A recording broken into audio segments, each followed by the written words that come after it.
Start recording und start. Now? Leave the lead.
witness the birth of a new story. The rise of heroes and the trials of darkness. The world lies upon the precipice of change. Will you stand or will you fall? Prepare yourself well, traveler, for fate is watching, and the stars are yours to claim.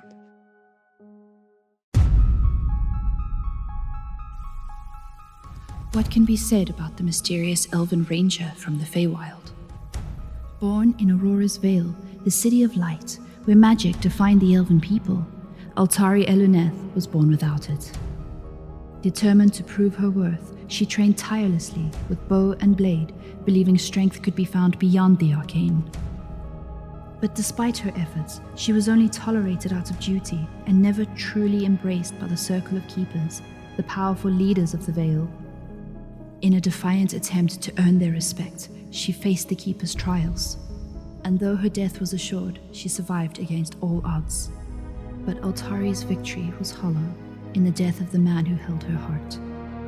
Hardened by grief and forsaking the Keepers, Altari became a guardian, devoted to defending her people from the growing darkness beneath the earth.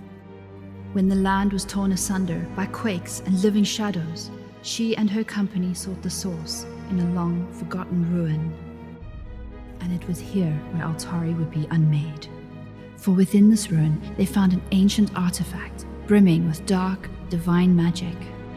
As shadows overwhelmed them, Altari destroyed the orb, only to be struck by a vision of Aurora's Vale consumed by darkness and ash. A deep, foreboding voice carved prophecy into her soul, and the magic of the orb marked her, changing her forever.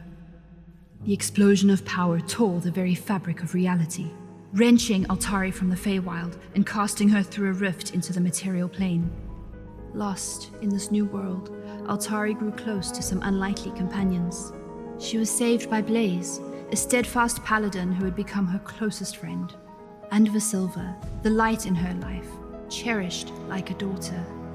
Yet, Altari remains haunted by the dark voice from her vision, and the fear that the light of her people will diminish into endless night. Altari now walks the line between light and shadow, uncertain of her future, but determined to carve her own path. With new magic pulsing beneath her skin, Altari only has more questions.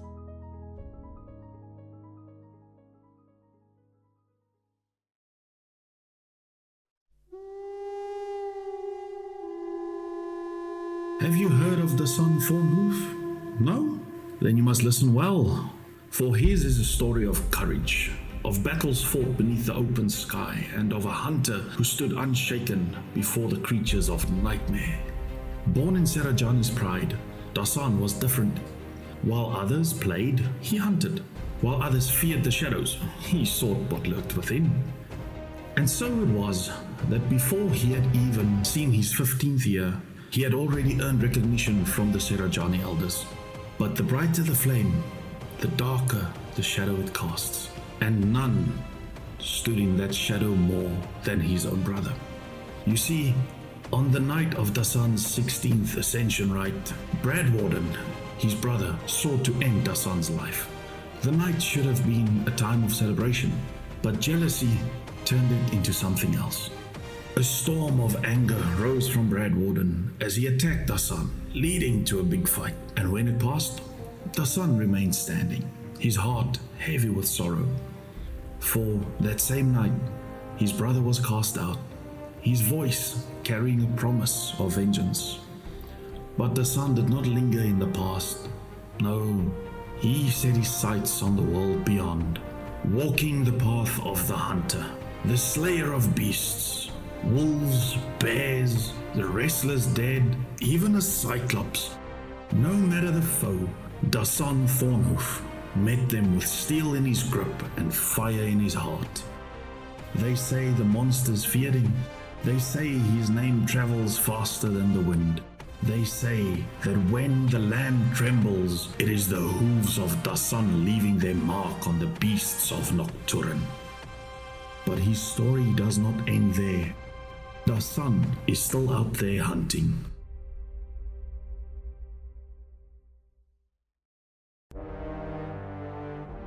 The name's Forlan Honeywittle, of the esteemed family of Honeywittles, and he needs no grand introduction, though he will gladly provide one.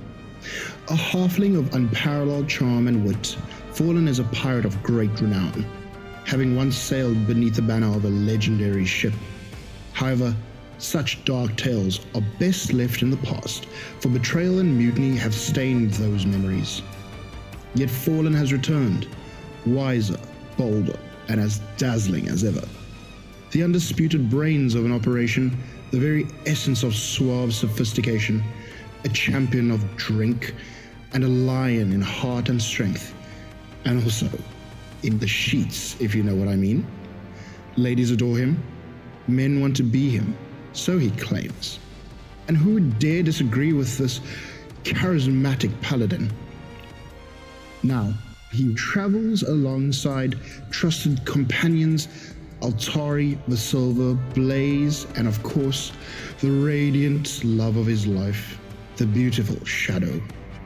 Together, they embark on a journey of peril and promise, seeking adventure, fortune, and most importantly, Shadow's lost ship, the Obsidian. Through danger and revelry alike, Forlan Honeywittle remains as ever unforgettable. Chaos follows wherever he treads, whether by wit, charm, or sheer audacity, who can really say? So remember the name, for it shall be forever lingering in your thoughts, whispered in admiration, long after the adventure ends.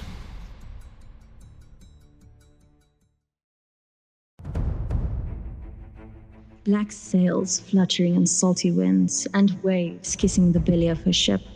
Her true name known by most and feared by all who sail the seven seas. But alas, this bliss is but a distant memory for Shadow, as betrayal strikes her in the back by her former second-in-command. Exiled and stripped of her title, a flicker of light is shown from within the ocean. Astridon, the new goddess of the sea, gave Shadow a second chance. Sassy, foul-mouthed, reasonable, and yet dependable, she became cleric of the Tempest.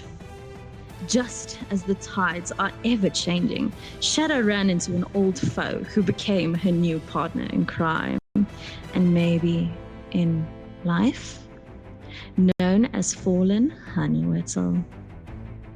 Goals aligning and dreams growing, they set off to regain Shadow's true name and her legendary ship.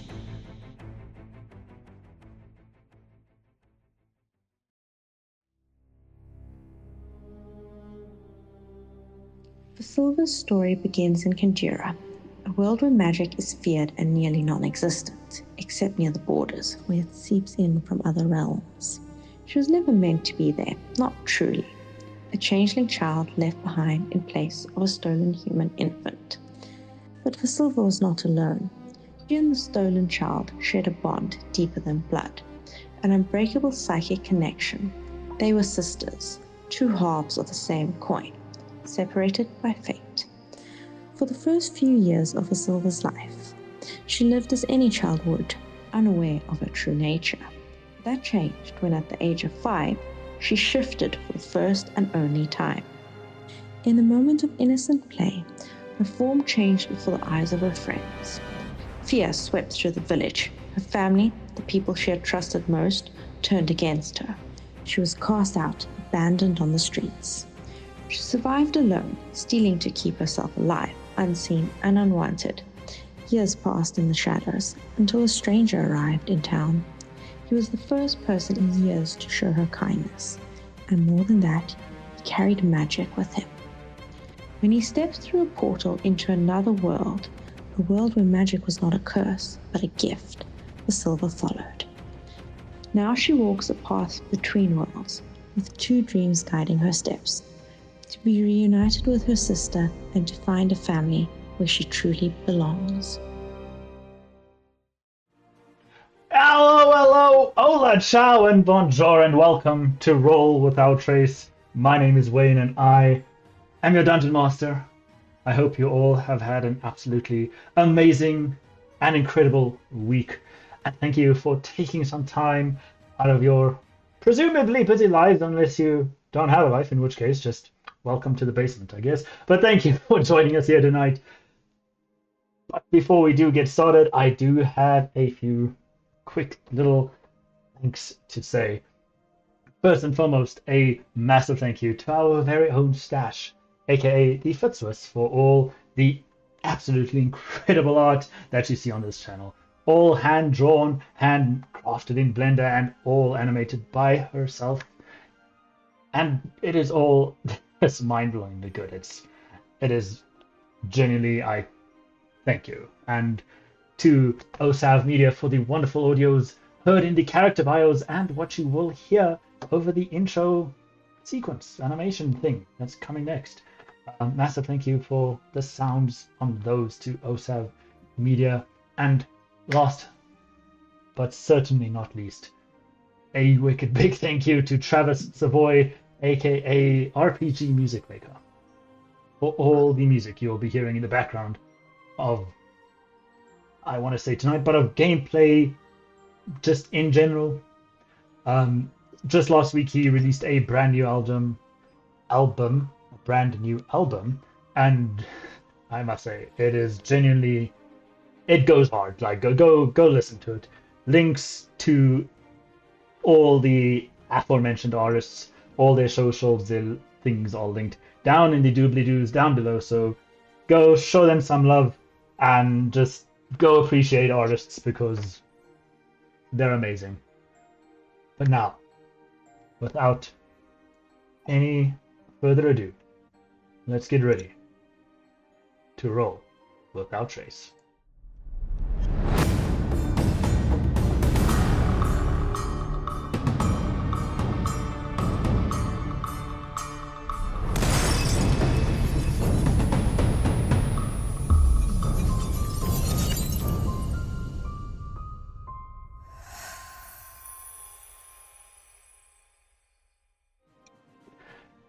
We open tonight, not in the Eternal Gardens, but instead in what seems to be a dimly lit room. Several alchemical lamps fill the room with a dull orange glow. On the eastern wall, a long bookshelf covers the majority of the stone wall. In the middle of the room, a long wooden table surrounded by 12 chairs. Sitting at the head of the table, a human female with long white hair hanging down her back. She is dressed in a fine jet black three-piece suit. Round-framed spectacles contrasting her sharp facial features. Her hands gloved in fine white gloves, with some form of glyph or sigil on the back. Around her neck hangs a silver chain, from which hangs a silver pendant, shaped like a crucifix. The door opposite the woman opens, when a burly male figure enters in a similar outfit, covered in a long black trench coat and a wide-brimmed hat. I do not like to be kept waiting like this. You better have a good reason for making me wait. My apologies, Miss Saris, but I guarantee that I have a good reason. I'm listening. I found him, and she raises her hand, silencing him. Have we not been through this before? You have already been bested by him, costing you so much. You really think you can defeat him this time? What has changed? Well, you see, Miss Sarah, this time I have insurance. Well, do share Bring him in, he calls over his shoulder. Miss Sarah, I do need one favor. Not surprising. What is it? What do you want? A safe way in and out of a pocket dimension, called the Eternal Gardens. I assume that's where he is. Fine, speak to Adian, he can set that up. Thank you, Miss Sarah. Tall man in steel plate walks into the room, dragging a chain behind him. There are 2 halflings bound in the chain. Your insurance, I assume? Yeah, that's right. I know for a fact they will guarantee he does what I need. After that, I'll kill all 3 of them. Start with the parents. Make him suffer like he made me. An eye for an eye, I believe. I will see an end to their family line. He leans down to the male halfling, getting right up in his face. No more Honeywittles. The scene fades to black as a blood-curdling scream fills the air. And in stark contrast, we find ourselves back in the Eternal Garden,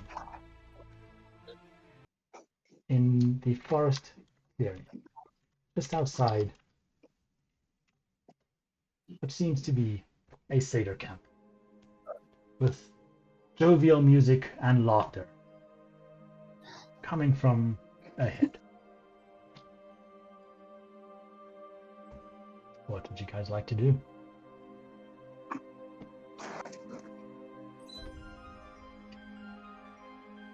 And also, hello! Welcome to the game, players! Thank you.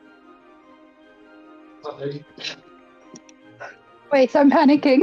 I'm panicking as well. Just on us and then just go back to all fluffy men. It was so warm and cozy. That And now sounds we like have to I'm in my ruin happy place. With bright colors and music. Well, as I suppose, as I'm currently leading the group, as we approach the area, I just stop briefly and I turn around and generally just speak to everyone, saying, if you guys were so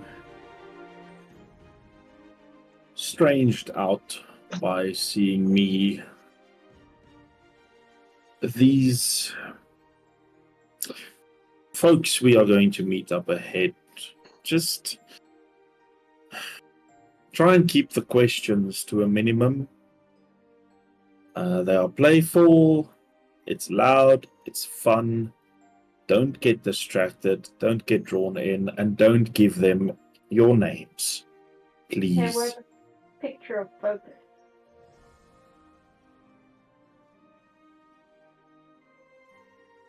Sorry, what was that? I said it's okay, where's the picture of focus? Never get distracted. Posted child of focus, yeah. Sure. So focused. It is very easy to get distracted by these guys. It comes natural to them to draw your attention. You guys said we You've been taking are. lessons. I am just me. But if you guys are on a tight schedule, like you've said, we do not want to linger here too long. You see, while he's saying all of this, Forlan's busy trying to juggle his sword and hand axe at the same time to try and calm his nerves. What was that? Easily distracted, I see. Oh, this is gonna be great. this is the right kind of distraction for him, at least, because he's not pointing the sword at anyone and threatening them. So for now, this is good. Did you explain to them that? Gonna kick his ass. Did you explain to them that the Fae mimics your emotions? Very briefly earlier when we arrived, I didn't expect to encounter any sort of Fae world anytime soon, and I didn't actually get the chance to speak to any of them about this. So we're kind of figuring it out as we go along. But they've got the gist. Don't give your name and always be polite. And just try and keep your emotions in check. Forlan sheaths his hand axe for a moment. His sword for a moment, keeping his hand axe on the side. Yeah. Explain to me why emotions have to be a thing here. Because unfortunately, I don't like being rained on by stupid little clouds. Think of it as though the nature is also a live, living being, just like you.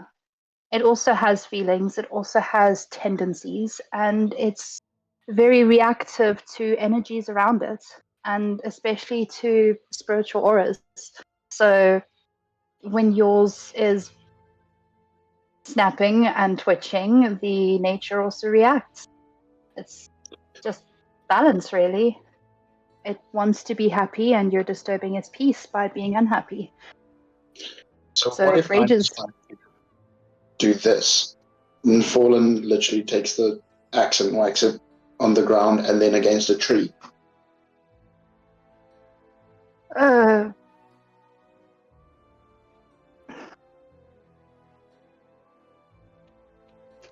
just going to bow my head and close my eyes. I don't know how to explain this to you. The grass is grass, the ground is a ground, the trees are trees, but it's just when we encounter other creatures and crazy, strange plants, just try not to get too close or aggravate them particularly much. If you throw your weapon onto the grass isn't really going to care. It's grass. It's quick to judge me when I got angry earlier. That was the sky, technically. Okay, so what you're saying is I shouldn't throw my javelin into the sky. What I am saying is don't overthink it. In fact, don't think too much about anything. Just do. And we might just get through this place.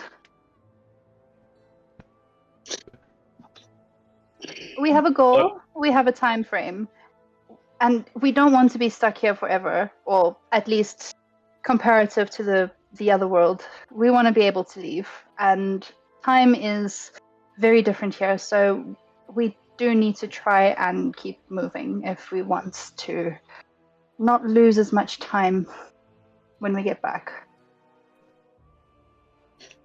So what you're saying is we need to move a bit faster than what we're currently doing?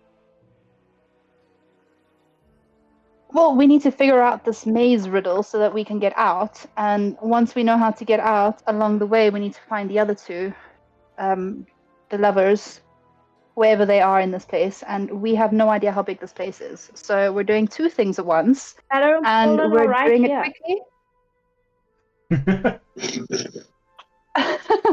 I see what you mean, sweetie, but we're not looking for them. We're looking for another couple that also got lost here. Shadow and Forlan are at least found. For now, anyways. I was mildly confused, but okay.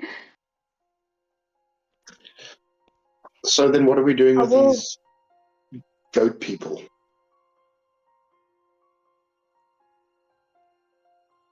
Well, we just have to. We just have to pass through here to get to the mazes.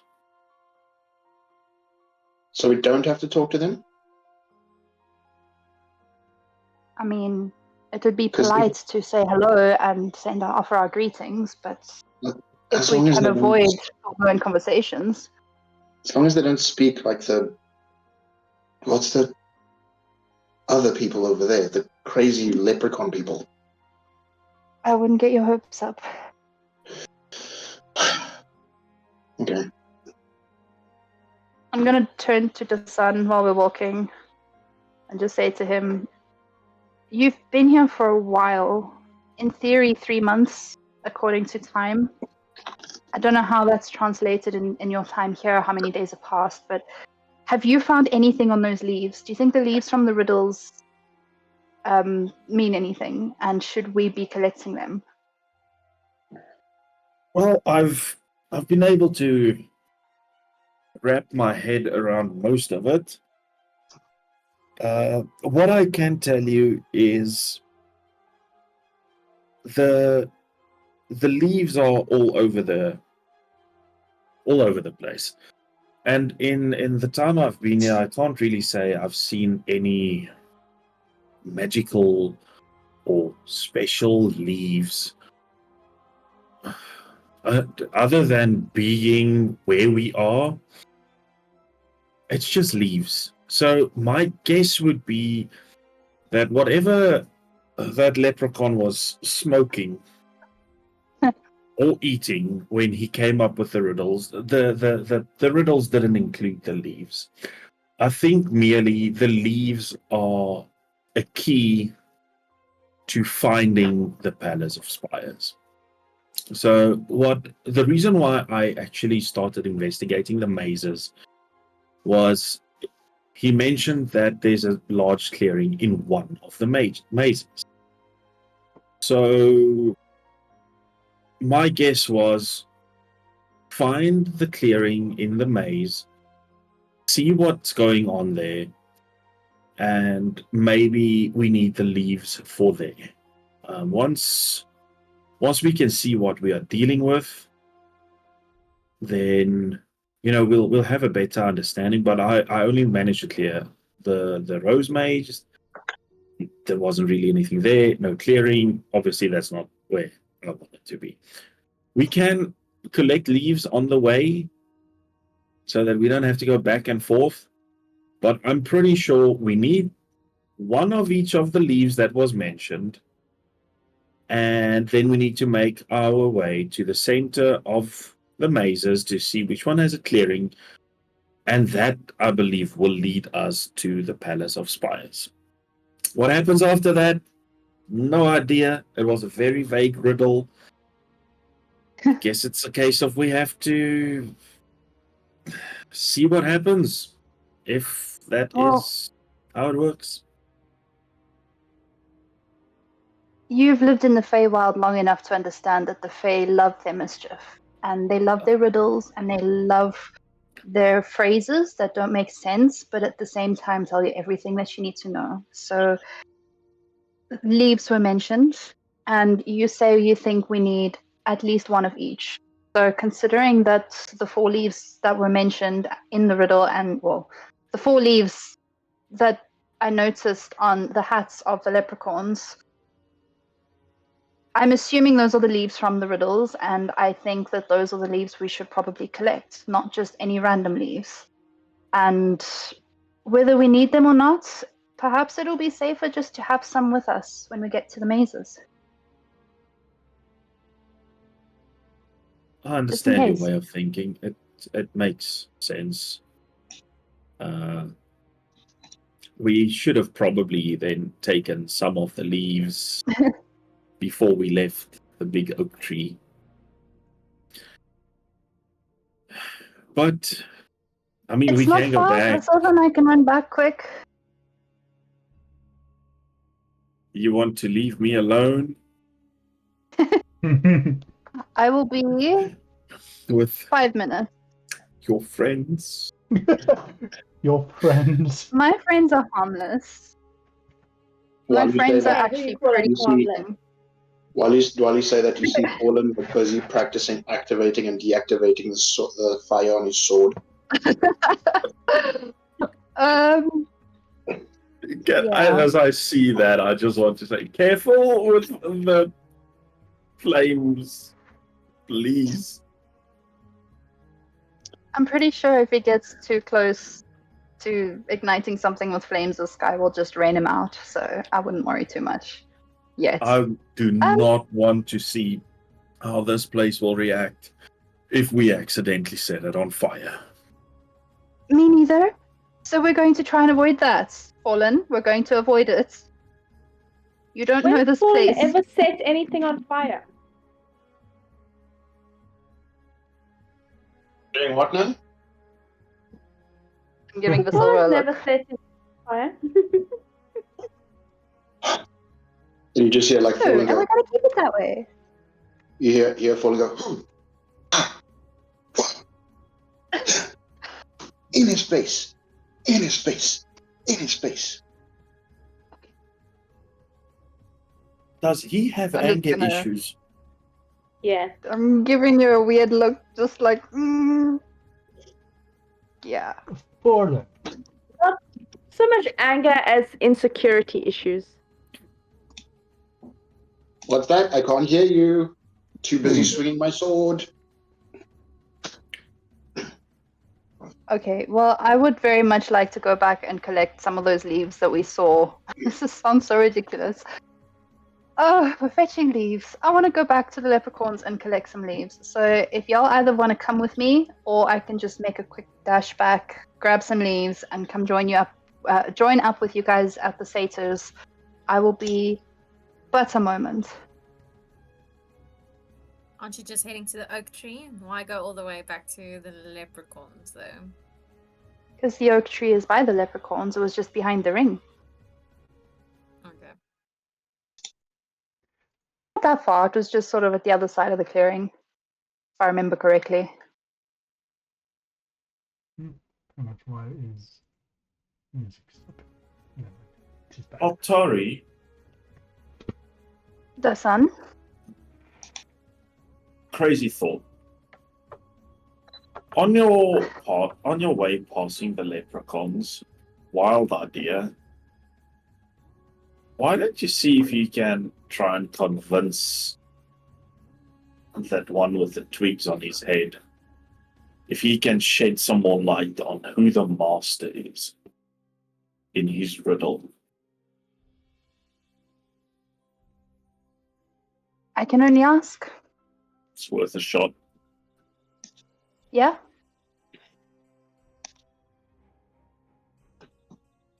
I don't know if anyone wants to come with me, but I'm heading off to go and pick some leaves. I'll go with you. Go. Better keep a close eye on you. Last time I let someone out, like they disappeared. I wouldn't want anyone else watching over me. Do-do-do-do-do. Whilst you and Visilva head off to collect the leaves, Forlan, whilst you are activating and deactivating your flame tongue, I would please like you to make me a wisdom saving throw.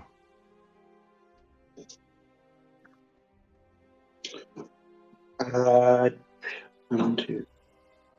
24. All right, on you go.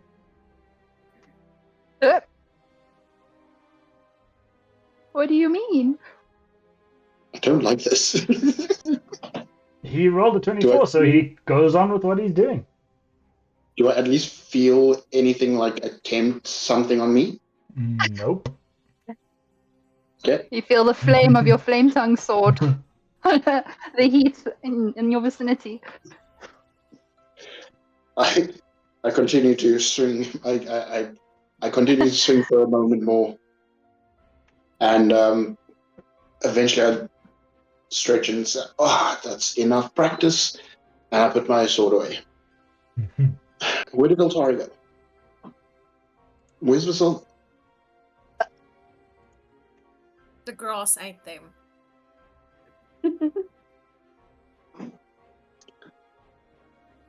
You're joking, right? Does it look like I'm joking? I don't know. very hard to read you at times. Yes, I'm joking. They went to go fetch leaves. Ah, okay. Oh yes, for If you were focusing, you would have noticed. I gotta be sharp.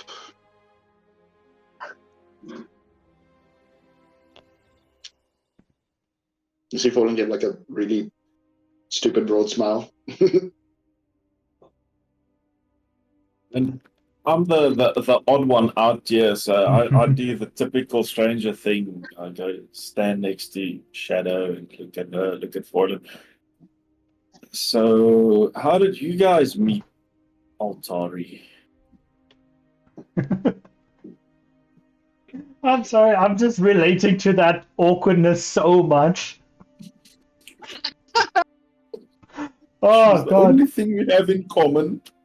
I like obviously substitute Altari for an actual person's name, but I swear I have used that exact line before somewhere. Just oh my god. Okay, sorry. Please go on. We were traveling together for a while before, and there was like a group of bandits or thieves that were ambushed them, something along those lines, and we ended up helping them. And then we started traveling together because we decided, well, didn't exactly decide to travel together back then, but we went to a tavern together and drank and bippity boppity boo. We ended up being part of their group.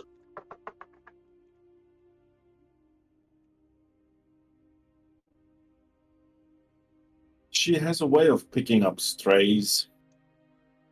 Who the fuck do you call calling it? us crazy? I didn't mean any insult by that. I lean over to Shadow and is like, nice one.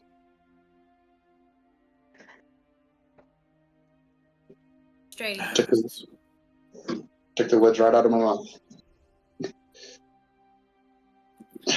What she said. What she said. I meant no insult. I purely meant that she has a way finding people who need a place to be. Befriending strangers. It's a better term, darling.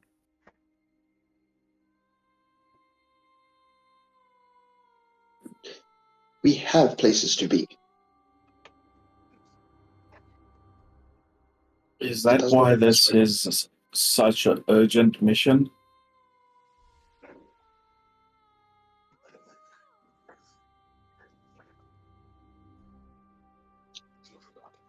In a way, you could say yes. I'm sorry for my vagueness, but just because Altari knows you doesn't mean I need to trust you. That's fair. I just have one question. If you are on a tight schedule and you have places to be, why are you running around looking for strangers? Because it's a favor, and the favor will be paid in kind along the road someday.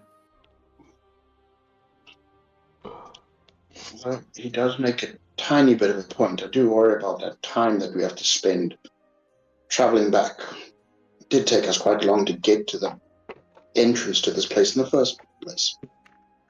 Oh wow, look at someone who's decided to worry about insignificant things. I'm just saying, because we are still looking for, and you see Fallen eye Dasan a bit, your belongings. And we have to get back to our skyboat thing. Darling, and if you remember correctly, I play the bigger game, and it is our ride that kind of organized this whole thing, so I'm betting they won't leave without us since we are doing this for them, in a way. hope so. It worries me the fact that they could leave without us. That's all. Oh, do you honestly think she's going to leave without you? I'm not having this discussion now. There's nothing going on between the two of us, I swear. But does she realize this, and have you made it abundantly clear? I've said this so many times. Unfortunately, she does not know the meaning of boundaries. Shadow will look over to Dasan. Yeah, sorry, he's got a problem with his ex-girlfriend or maybe current girlfriend, and yeah. I look at the sun. I broke up with her after she decided to kidnap me. Insight check. Insight check. Go ahead and give me an insight check. Forlan, you can give me a persuasion check. Did he really? That's a 16.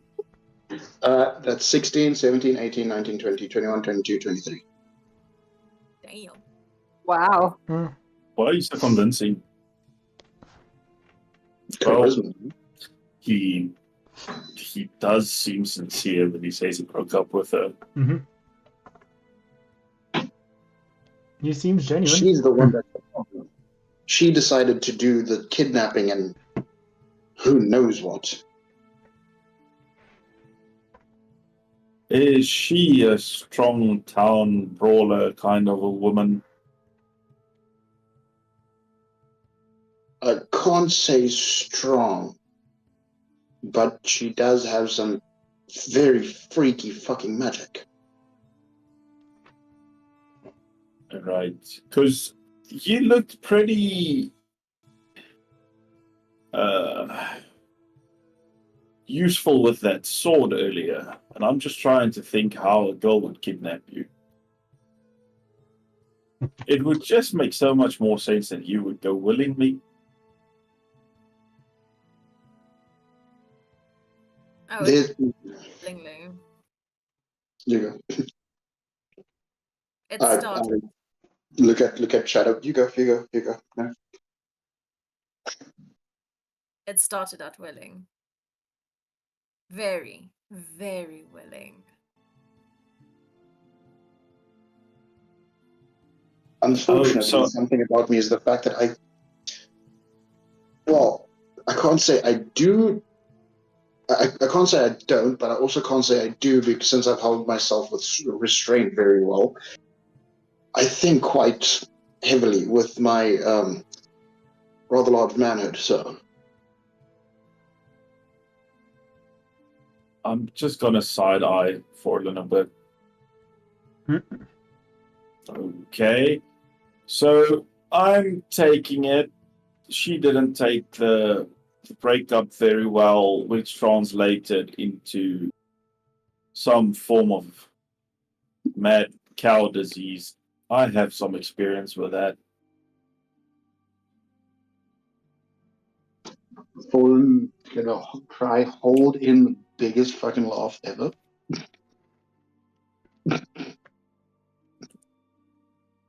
Because you're a cow? That's why I said it. Okay. And I'm not a cow. As long as you said it and not me. Oh wait, sorry. I did say it. Sorry. Anyway, yes, so I did break up with her, and unfortunately she went batshit insane and decided to brainwash me. I'm still trying to figure out how I managed to get into that cave. And then they rescued me, and I was about to die, and she, highly unfortunate situations.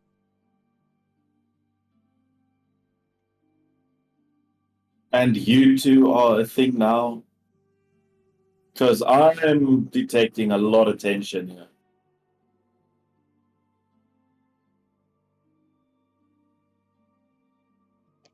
I'm pointing at you two. Yeah, it's complicated. relationships often are. It wouldn't be nearly as much fun if it wasn't.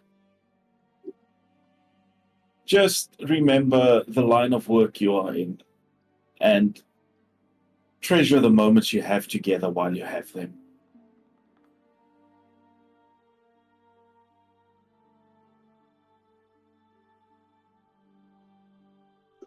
Altari and Visilva. As you reapproach the gargantuan oak tree, you see the leprechauns who had been your welcome party kind of just sitting around, all enjoying their time having drinks and food.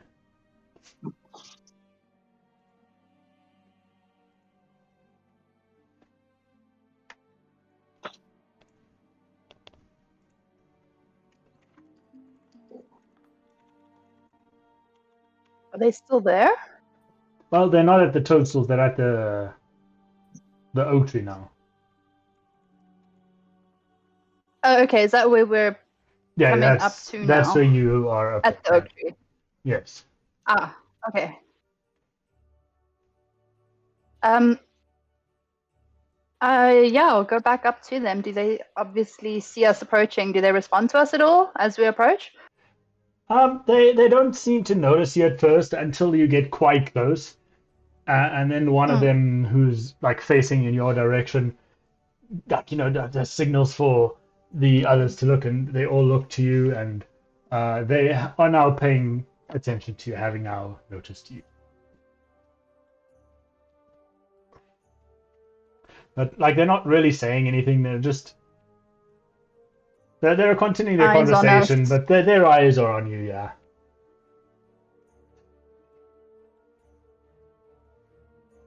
I'm gonna go up to them. So we'll just sort of like walk up, not intending to be hostile or anything like that. I just, put my hands up and say to them, I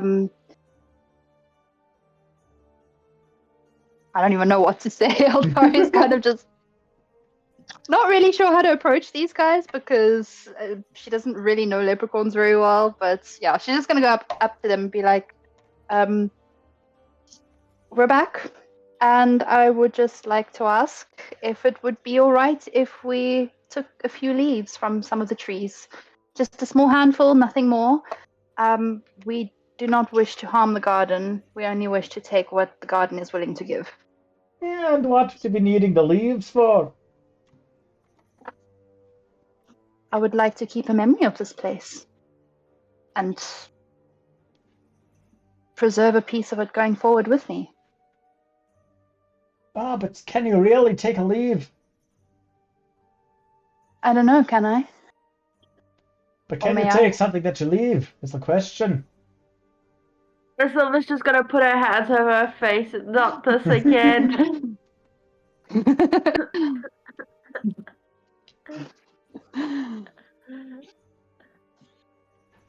What if I... Sorry, go on. Yes? You ask if I can take something if I leave. What if I leave without taking something, but I only take it from one place to another, but leave it behind when I leave? Sounds like you're on the right track. I am on no track but my own, just trying to figure out the way without knowing where the way is. I think you're on a mighty fine track. Perhaps the leaves would agree. Perhaps they would come willingly and accompany us on this track. I don't know how they're going to accompany you on the track, but sure. I mean, and like he kind of like keeps you start actually give me a insight check. It's going to be body language. Give me an insight check. Does this count as one of those things related to the garden? No. Okay. Insight, you say? Yes. 16. As he Oh, I'd not roll my own dice. I'm rolling on D&D Beyond. Out of habit. Every time he mentions track, you kind of like notice his eyes just like flickering down. Is he looking me up and down, like judging me? Is there a yellow brick road that we have missed? With your 16, it's good enough to kind of notice every time he uses the word track, he kind of like glances down and then immediately back up at you. But a fucking yellow road, isn't it? But yeah, that's what you'd see with your 16. Would Visilva have noticed any of this? Give me an insight check as well. Give me a second to actually find my d20. I remembered I have real dice too. 15. What'd you say? Insight. Insight, yes. 21. Damn. Oh, nice. I am insightful, apparently. You definitely do notice the eyes flickering down as well. You also do, however, notice a accompanying like this like strain to hold back fits of laughter every time he talks about being on the right track and the quick glance down. Do I notice anything like a path or a yellow brick road? You see that Altari does seem to be standing in some deer tracks. So look at Altari, do you think we should follow the deer tracks? Visilva's like got her hand on her face. She's still really frustrated at this whole riddle situation. You know, I would under normal circumstances, I probably would track these. Actually, can I see where the tracks lead? After Visilva's pointed them out?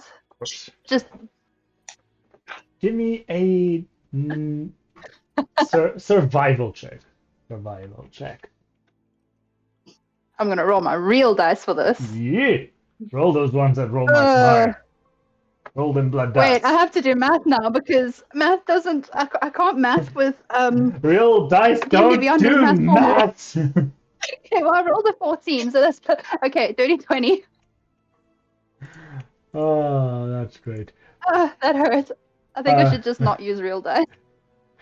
Sorry, I have just clipped that so that I can get the real dice don't do math. Dirty 20, you say? Yes. All right. 14 plus 6. You look down, seeing the tracks where you're standing, and they seem to head in a somewhat southwesterly direction for about 15 feet. But then you notice something incredibly unusual as the tracks seem to split off. Almost as if the left half of the deer went one way and the right half went the other. Okay. I'm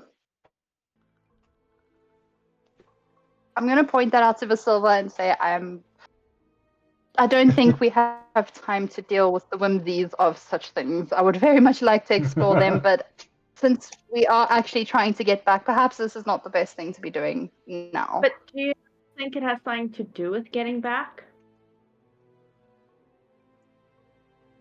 Unless we can split our own tracks the same way those split. It just sounds like another riddle to have to figure out that, quite honestly, I have no clue how to make sense of. It's possible, but everything here just seems to be mischief and strangeness. So it could also just be completely random.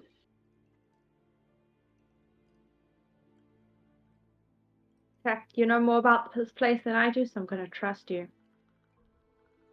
That is a horrible idea, but I will take it. I know my Fae realm. I don't know anything about this place. It feels similar, but also different. I don't know how to explain it. But I do have a strong feeling about those leaves. So, want to help me collect some? Sure. We need shamrocks and we need the oaks. And if I remember correctly, DM, the shamrocks were growing along the oak?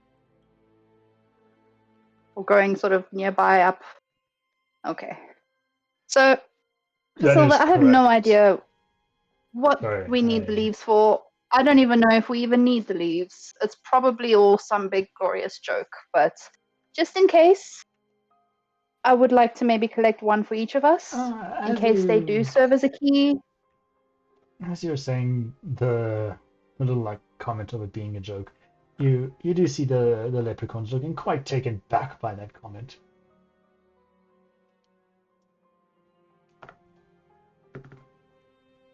You insulted the leprechauns. Are we all gonna die?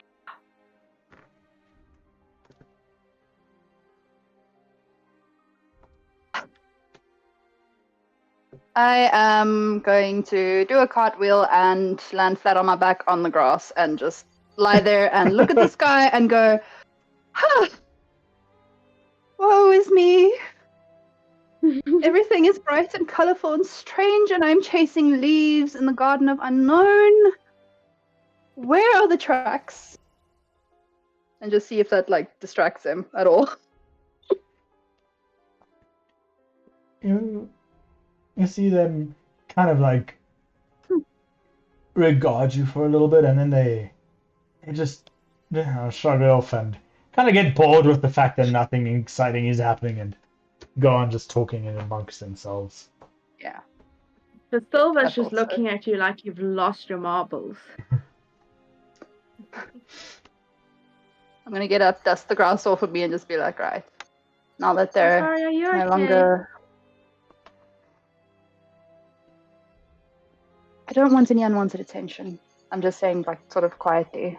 I don't want them to think we're, well, in this case, me. I don't want them to misunderstand anything that I'm saying either. So as long as they feel distracted and not too focused on what we're doing, You avoid or what our unwanted intents are. attention by falling on the ground. It's reverse psychology. It diverts their attention from one thing onto something else that's completely, perhaps equally embarrassing, perhaps a little bit more, make them feel that it doesn't really matter to you and changes the attention. Okay. Little something I learned along the way. But yeah, leaves. We should probably get those and try get back to the rest. I feel bad leaving Dasan alone with Fallen in Shadow, especially with them bickering so much lately.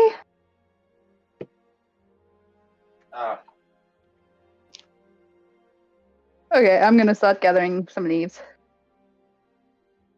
I mean, I'm not even going to make you roll for anything. There is a literal abundance of both oak and shamrock leaves here, so you take as many as you want. Cool. I'll take 5 of each. Sure. Wait, how many of us are there? 1, yeah. 5. I'll take 5. Cool.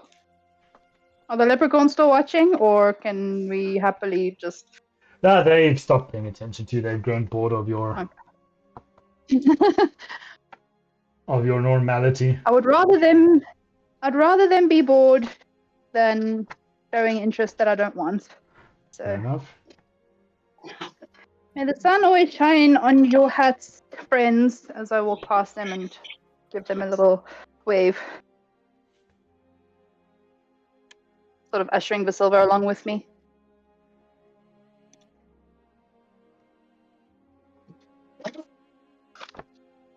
Sure, you head back.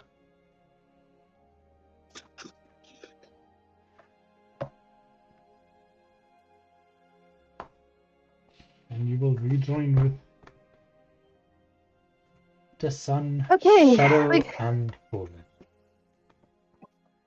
We got some leaves. Oh, fuck, I forgot to ask about the master. Yeah, I was probably not the right person to not get distracted, but I mean, okay, it is what it is. Not me We got having leaves. answers ready. It's like, oh, okay, never mind, I guess. Not for being the one telling us about not getting distracted. Mhm. Oh no, that was Dasan. I didn't tell you to. That Did I? wasn't- No. No, there was a bumblebee. Okay, it was cute, and the colors are just so vibrant and. But why are you dirty like you were rolling around in the grass? Why are you asking so many questions? Maybe you should be asking who the master is.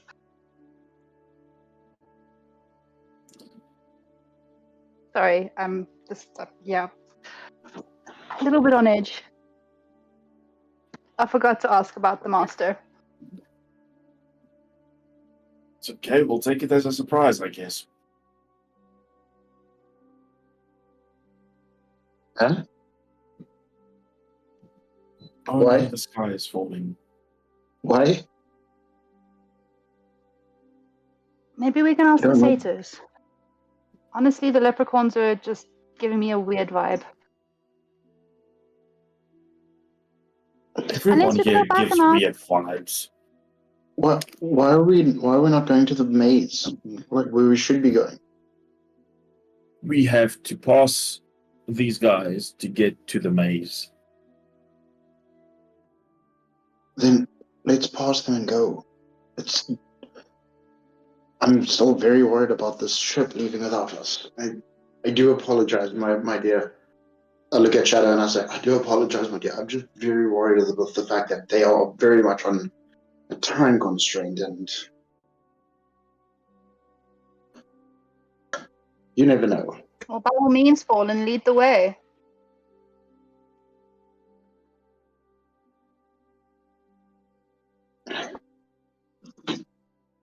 You're asking me to lead the way.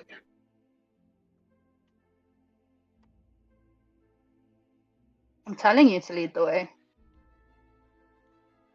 Fine. Fallen.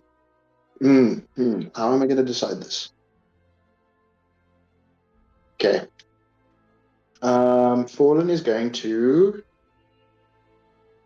1 and 2 north, 3 and 4 south, 5 and 6 east, 7 and 8 west.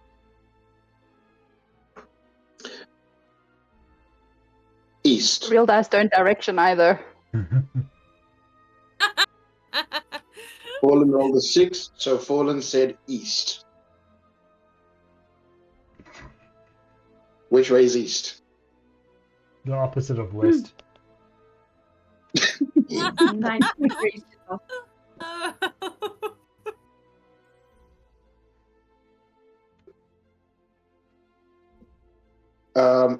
Actually, wait. Would Fallen know how to tell direction, technically because of the pirate? Under normal circumstances, 100%. Not here. Okay. Fallen's going to close his eyes and go totally 1, day 2, here. 3, and say, I'm assuming that's east, and he's going to point in a random direction. I'm gonna look at the sun with like a. Would you like to continue leading the way? He looks like he's got it handled. You said I must lead the way, so I'm leading the way. And He's going east. I'm You're literally pointing gonna the way. I'm gonna go off of the map that's in front of me. So technically north would be up, south would be down. East would be right and west would be left. So right. Left, right. Can we go through the trees here? Wait, where am I? There I am. Can I walk through the trees? Yeah, it's a bit of a dense-ish, like growing of trees, but yeah, you can make it through. Forlan walks through the trees.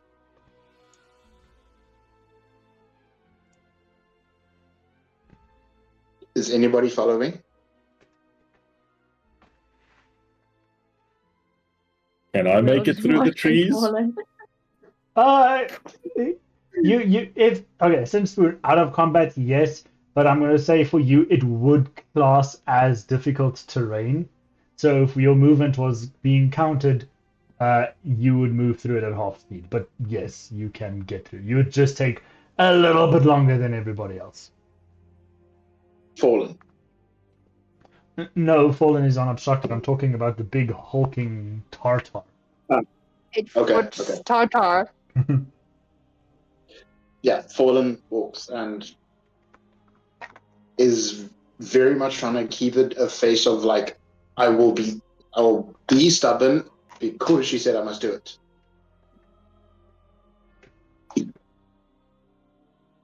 I just want to whisper under my breath to Altari, and I'm doing it in Elvish. At least he's going the right way. That's a good thing, at least. I take it we're not going to speak to the satyrs. At least we're not going to get distracted by them. Just seems like it. Sorry, DM. No need to apologize to me. No, I'm kidding.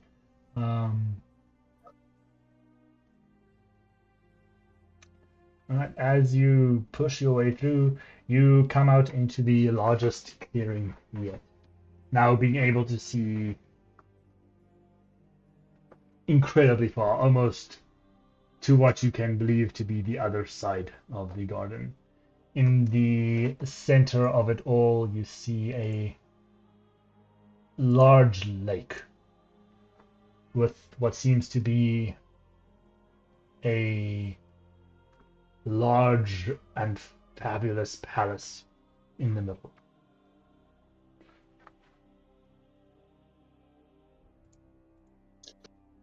It's beautiful. I look at Dasan and Altari. That thing, what do they call it again? A limerick? The limerick thing that they spoke about? They said a large clearing, right? In the middle of a maze. Yes. Well, if people can get lost in mazes and people can get lost in forests, what if the maze was just a metaphorical thing? It's not an actual maze. And what if the clearing that they spoke about was this? Because there's forests, and would Fallen be able to see that there's a forest like around? Like obviously it's a clearing, but I mean the edge line as far as I can see. As far as you can see, you would see trees, yes. Yeah. So I say, would it not be the fact that a forest could be some form of maze, since you could get lost? Then the center of the forest, well, this looks like the biggest section we've seen so far. This could be the center of said maze. And what do we do when we get to the center of the maze? If that were the case. I don't know. I've just thought about that. I'm unfortunately not the brains of the operation right now. Well, look, these guys are right now tricky and deceptive in their own fun little way, and it could certainly be possible.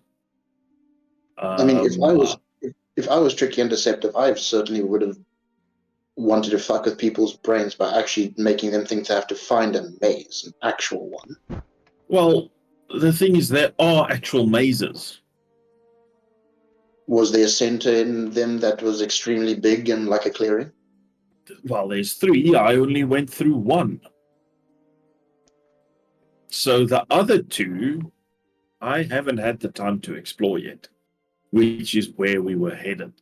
So I'm not saying it's impossible. You could be correct. I just think it's a safer bet to start with the actual mazes that are there. And what about that thing in the middle? I point at the big tower in the middle in the water.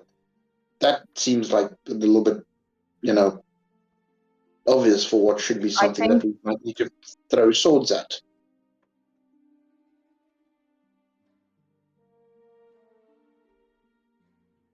It is a beautiful piece of architecture. Have you Okay. been inside? I have not.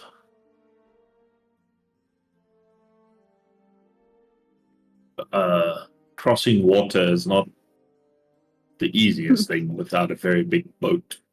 Mhm. So then what about going around? There are bridges on both sides of the lakes. But to get to the center of the lake, we would need a really big boat. Okay. Is there perchance a boat nearby? Do you know of any place?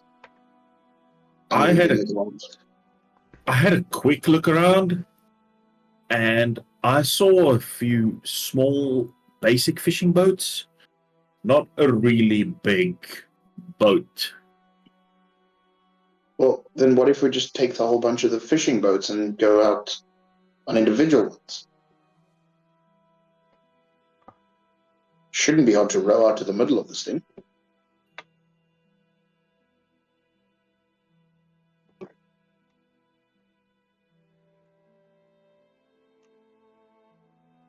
I don't know how to make this any clearer, so I guess I'll just say it. I need a really big boat. But that's why I said the individual boats. Like, if it's fishing boats, I'm sure you could fit in one. Or we could put you on two, like half of your body on one and half your body on the other one. While we're debating this, I would still like to find the other leaves from the riddle, because I still have a feeling that the leaves have something to do with the riddle. And you can fight me on this, but I will still be looking for the leaves. So, since the lake is in the middle of this clearing, I assume that there's gardens stretching all around. I don't know how big this place is. Perhaps we can search around the lake and the nearing vicinity and see if we can find the other two leaves that we're missing, and then head to the lake, if the lake is the answer to the riddle. If that is where we're meant to be. We don't have enough information right now, and running around exploring the first thing we see isn't really going to get us anywhere. I think we need to at least try and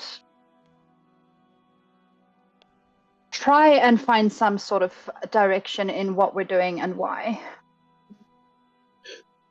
The finding of the leaves is not the issue. I fully. That's probably the only thing that I understand as necessary. I'm just confused on the potential maze situation. That's all. I definitely agree that we do need to find the leaves. I'm going to start walking towards the lake and just try and urge everyone to keep walking and talking while we try and figure this out.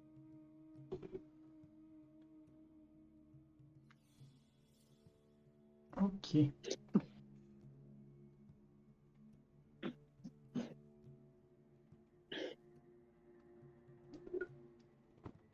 What? So we need to find the leaves. We need to find fishing boats. Where were the fishing boats? There was a small pier dinghy thingy to the south of here, on the other side of beautiful forest. You see the massive flowers to our south. I got lost in there for a few days. So beautiful. You would have got a little. Okay, let me ask you this. Would you like me to say this out loud or not? it is information I have not yet given you, so it's hard to judge, but are you willing for me to say shit out loud, basically, is what I'm asking. How else are you supposed to know if you don't say it I out? can send it to him directly. Is it something that only I am supposed to know? No, it's just it will be acknowledged if anyone goes there or you say anything about it. It's just a thing of whether you want to say anything about it. I think you could say it out loud, and then afterwards I'll go, oh crap. You did get lost in there for a bit of time, but not in the traditional sense of not knowing where you are, but more in finding what for the first time in a little bit of a while felt like a home, as you know that to be the meadow where these centaurs lived. Not many, 5 or 6, but that is the centaur's meadow.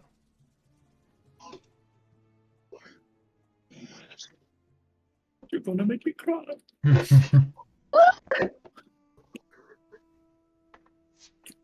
Well, just on the other side of the pretty flowers, it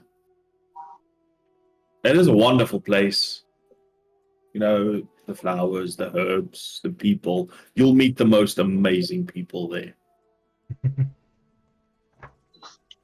Why do you say that? Because they are just amazing people. And we could possibly look there for some of the other leaves we require. I'm interested. I think And I mean, Altari... dogrose is technically a flower, so if we go into a meadow of flowers, we're more likely to find some dogrose leaves. Yeah, and I think we that's basically... I think the smartest move is get the leaves and then stumble upon the clearing, instead of maybe finding it and not have the leaves, and then we have to look for the leaves and go back. Well, that's my main ambition here, is to find the leaves, and we have 2 out of 4 so far. So once we have the leaves, we have more to bet with, and then we can go gallivant as much as we want and find wherever we need to be, wherever this trail leads.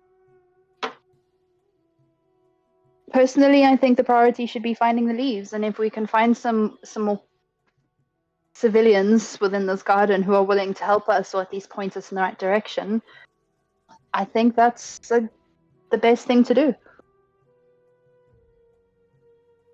I think the meadow is a good place to go.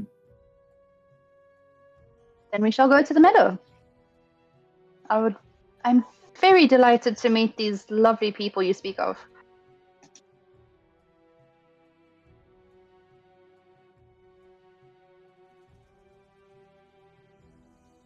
Okay. We're heading down to the meadows.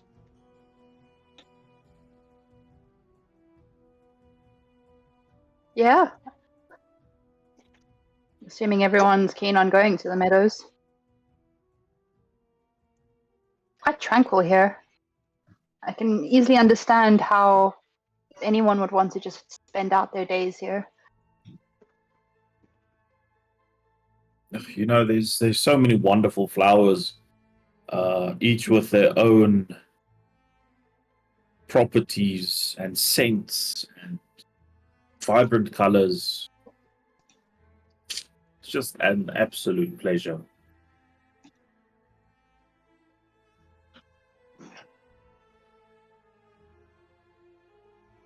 I do enjoy the colors. Heading to the flowers. What does it smell like here? What? On water. I'm not gonna lie, the temptation to just like the first thing that entered my mind was Nightshade and Toilets, and I knew that would just freak the fuck out of everyone. I'm like, wait, no, wrong time. For Altari, it smells normal. There's like a slight sweetness in the air. For Dasan, Yesterday, today's, and tomorrow's. it's a little bit of a stronger sweetness, but still somewhat pleasant. However, for the other three of you, it is this almost overbearing sweetness, almost like you've walked into like a perfume shop. It's just this. It doesn't have that same like alcoholic burn, but it's got that overwhelming smell of just this floral sweetness, and it kind of just like it starts invading your senses. I feel like there's a saying that I'm coming out here somewhere.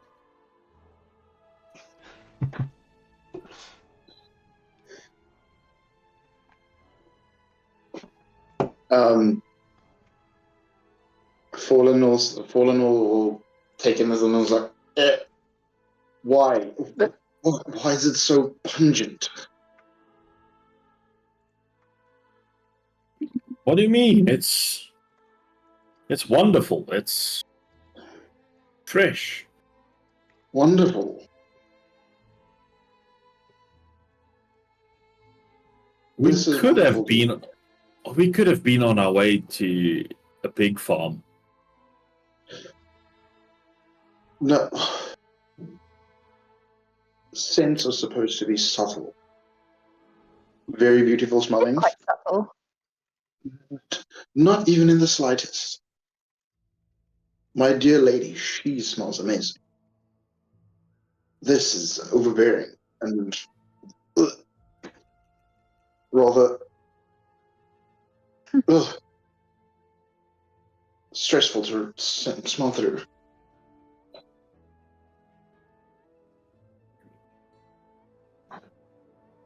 You'll get used to it in a few minutes, maybe.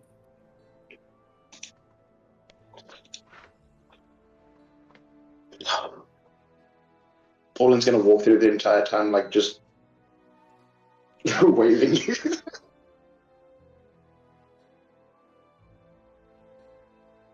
Can I look for soft, small, soft, tubular roots anywhere around us? Then I was getting distracted. I want to break off 2 little bits and hand them to Forlan and say, you can stick this up your nose. It will help with the smell. You're asking me to shove sticks up my nostrils. No, feel them. They are quite soft. You're still asking me to shove dirty sticks up my nose. I take it, I spit on one a little bit, rub it on my leather armor. Clean now. Oh, that is so sanitary.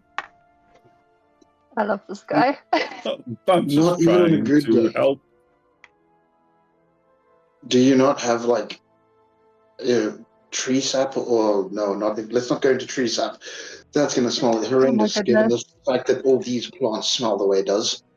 But the acknowledgement almost of the plants smelling as sickly sweet as they do, for I would please like for you to make me another wisdom saving throw.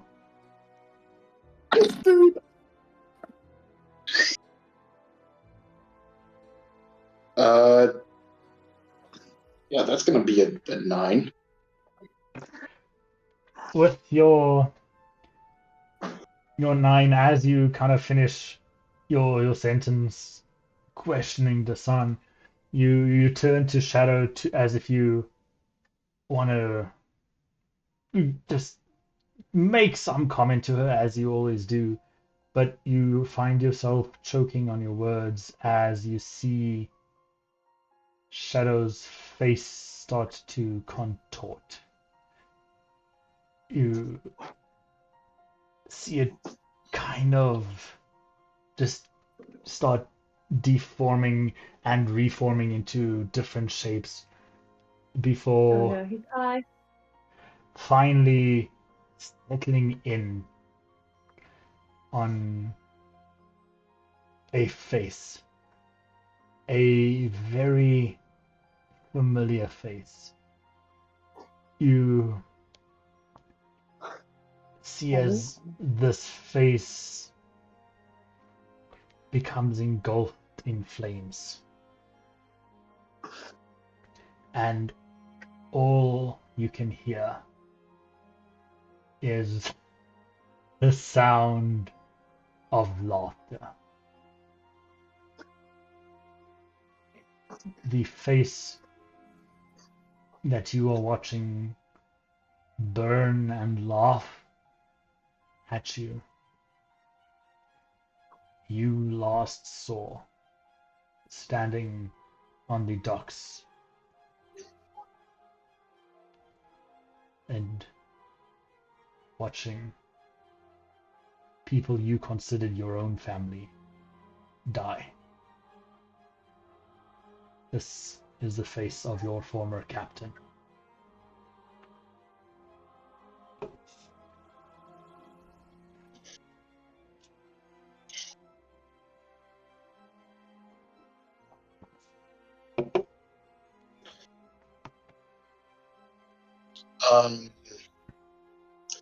When Fallen first sees his face morph, like Shadow's face, morph into his face, Fallen. Wow, I'm actually struck. I can't keep things.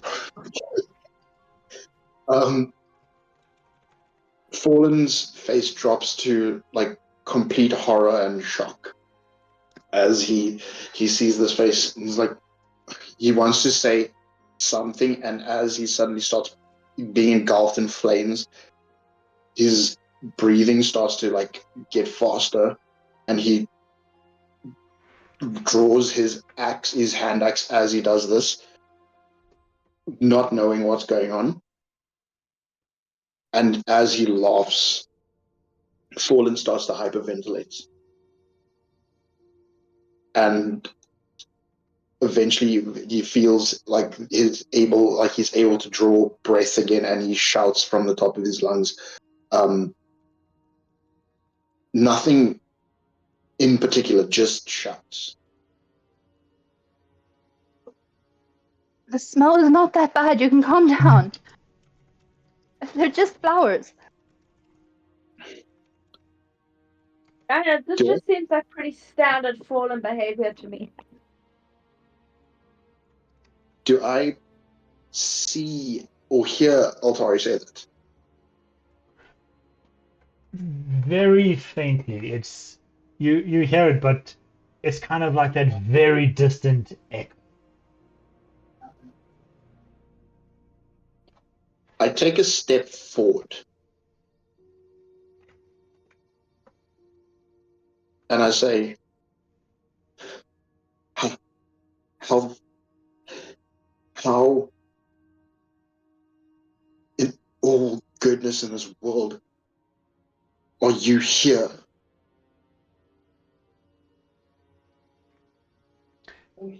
The figure continues to just laugh as you hear, "You killed my family. It's your fault they're dead.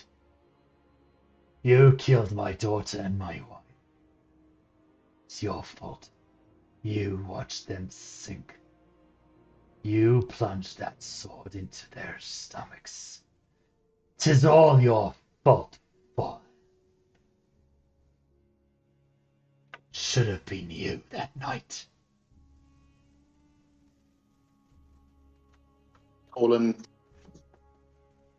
Forlan grips his hand axe tighter and says, "You know it was you. Everything you did. Every single one of it. All of the lives that were lost that night. It's on your hands. Not a single thing was my fault. I tried to help you. You fell. You were weak. You couldn't once save your family. But nor could I. The only failure I had was failing to be able to stop you. I've paid my price for what you did." And Forlan takes his shirt, his armor, and he just grips where the wound is across his chest. "You know what you did." And he continues to breathe heavily as you rip your armor, revealing your scarred chests and the deep breathing. You are staring at Shadow, who is probably incredibly confused right now, but you're staring at Shadow, who you are seeing as this captain. And in almost a blink, as you kind of just try and blink this away, you see that the form of the captain has turned into a reflection of you from that night. You're right. It is my fault. It's all my fault. Everything is my fault.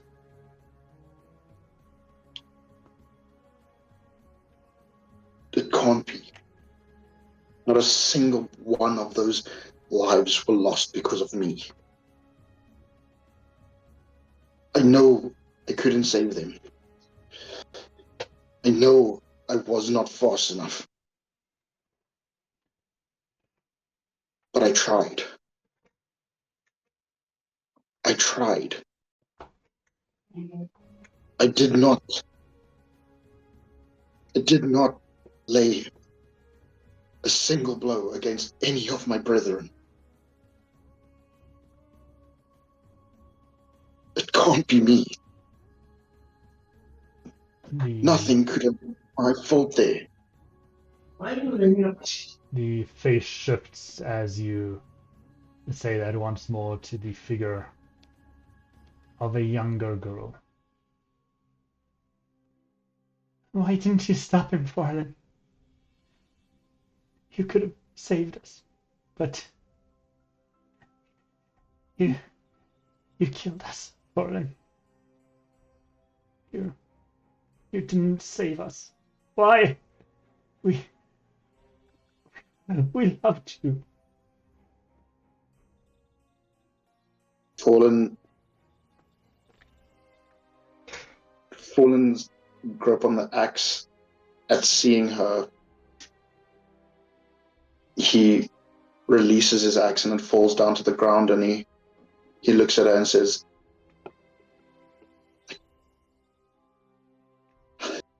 I'm sorry. I'm sorry. I couldn't save you. I tried. It was him. You know I cared about you. All of you. I gave my life to you. I made a promise to you. The figure starts dripping water slowly at first before it gets more and more intense, looking as if she's soaked. But you didn't say... You see as she starts sputtering out water. You didn't say... More water, the water turning red as it starts to mix with the blood.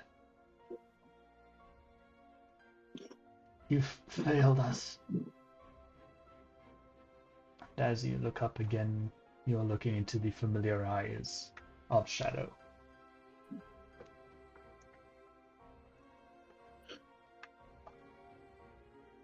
Thorn's hyperventilating, and you see tears falling constantly from his eyes. And he falls down to his knees, still staring at Shadow.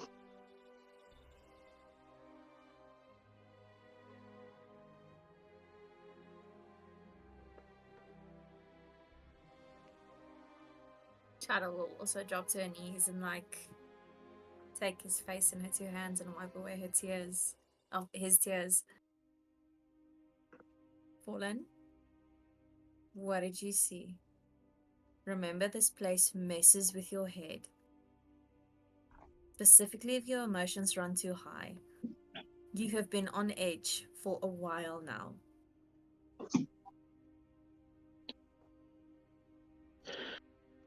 I couldn't save them. Who? I couldn't save them. I tried everything.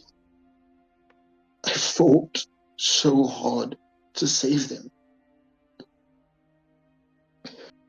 But I failed. Every single one of them died because of me.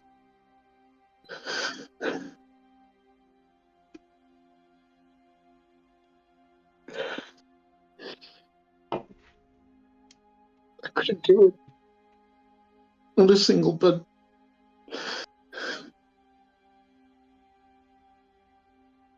He killed them. All of them.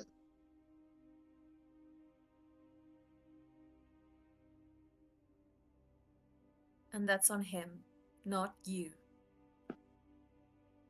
You didn't make that choice, he did.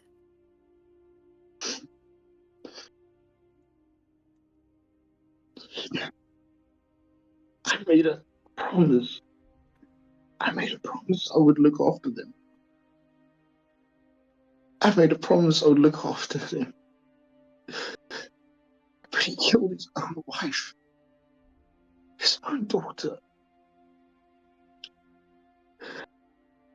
I failed.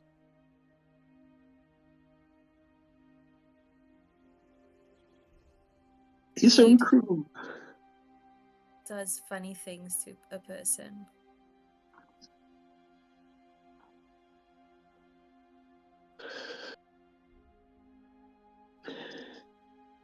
This is not your responsibility to bear. You paid the price in flesh. You have the marking to prove it.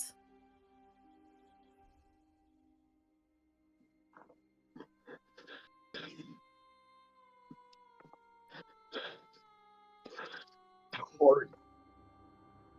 Why would he? He was supposed to be dead.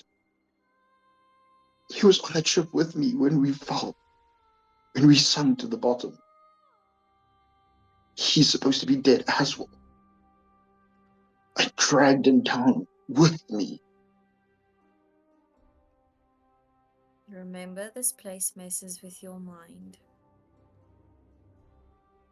Could have been just an illusion.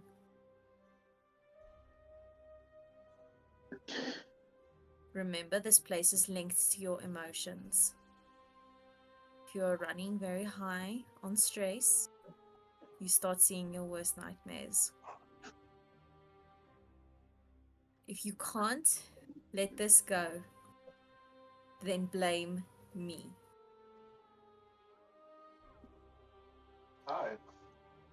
Fallen looks up at Shadow and says, "It's not your fault." But it is, if you think about it. He went crazy after meeting me. So, like I said, if you can't let this go, then blame me. I'm used to shouldering other people's regrets. It was my day job, honestly. So either let it go or make me the villain.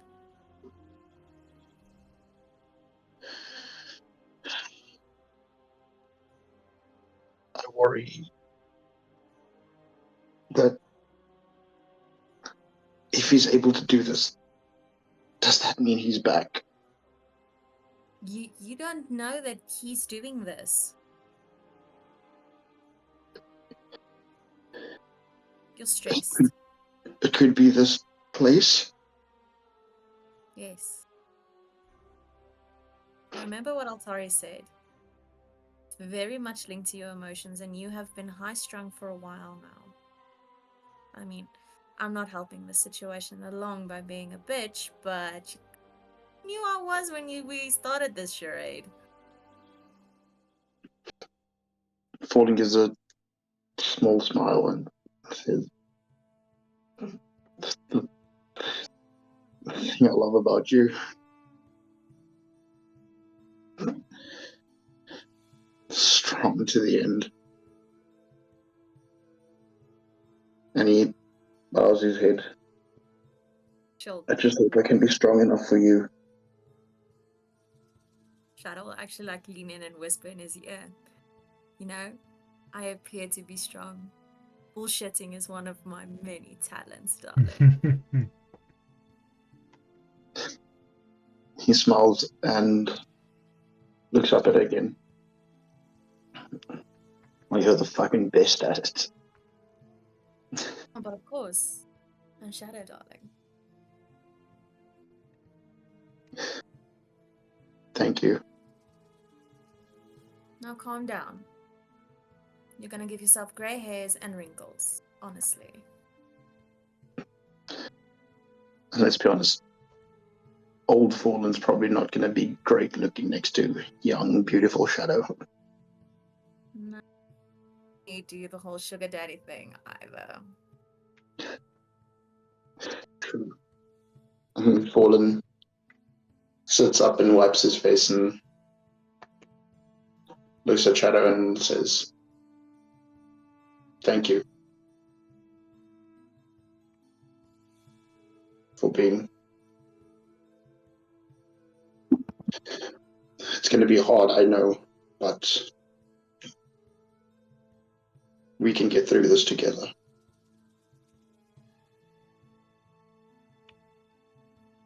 One little step at a time. The ship wasn't built in one day, and it never sailed the ocean in one day either. Good point. Can I hug you? With all that's not, no. You see Forlan go like, he takes his I can't believe I'm going to say this.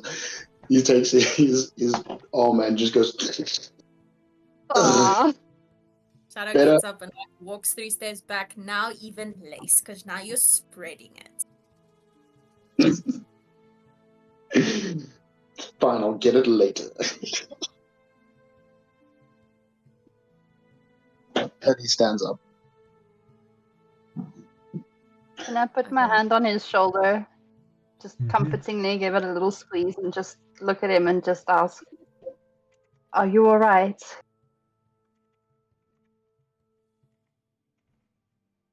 Forlan ponders for a moment and nods. It's just this place. Shadow's right. It's just this place. It's all in my head.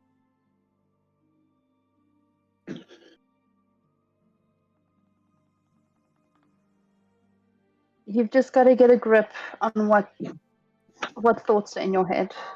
Just whatever's there, whatever's bothering you, just try and block it away for now, at least while we're in this place. I'm not saying forget about it, and I'm not saying don't deal with it. I'm just saying try to just draw a curtain over it for now while we're here, because this place will try and claw at anything it can get its claws on. Understood. Besides, It's not. Yeah. he's dead. He's dead. He's gone. He's not here. This place is just messing with my brain. I Well, know. I don't know. I don't know who you're talking about, but who's gonna reach you here? We're literally in the middle of nowhere, in the middle of even more nowhere. And I know that doesn't make sense, but nothing here makes sense. So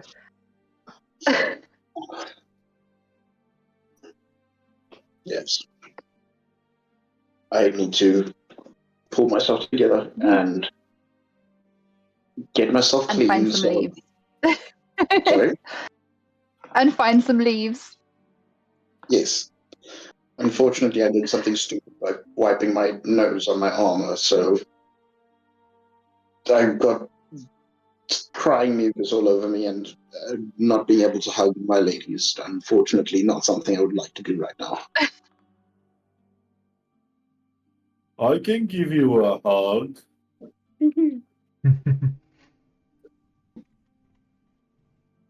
He does give good hugs. If it'll make you feel better. Look, buddy, I know you don't know me and I don't know you, but it sounds like you are facing some demons of your past. And this place will draw stuff like that out. But I've also noticed you are surrounded by women.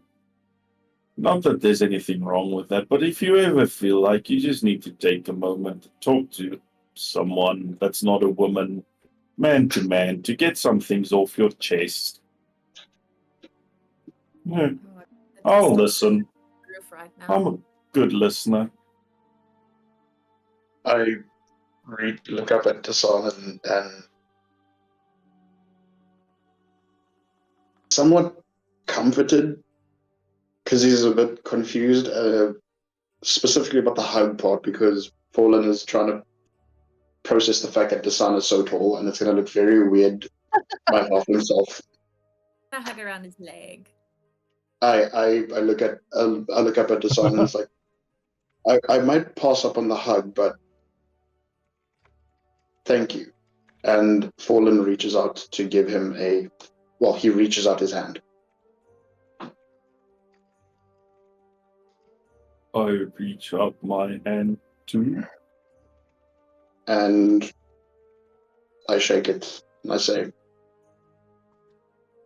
thank you. It's As you comforting knowing the fact that there's so weird. Blaze and I bickered like fucking madness, but for some reason you're a lot more calm-headed, so I thank you for that. You're welcome. And as you grip Dasan's hand, you feel that typical old man Burki extra pressurized handshake. You know, not that he's trying to show strength or anything. It's just he doesn't know better. It's a full-on grip handshake. Well, you do feel Forlan give a good grip as well, because Forlan will actually say, fuck, that's a firm grip. But a good handshake is always a sign of a strong-willed person. My father always used to say that whenever you meet somebody or make a good agreement, you always need to give a firm, solid handshake. Your father sounds like a smart man. The best. The smartest.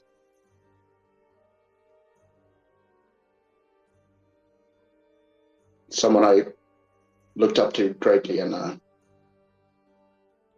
if all goes well, you see Forlan turn around and look at Shadow.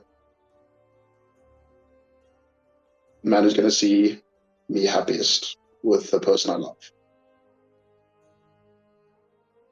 Well, then I suggest we just get everybody out of here alive so that he can see that. You see Forlan just leans in and whispers, just like not too soft, so that like he wants everybody to kind of hear.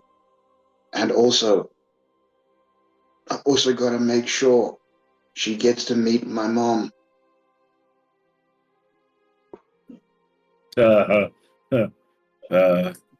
Sorry, I got no advice to give on that front. I'll leave that up to the ladies. Laughs in meta.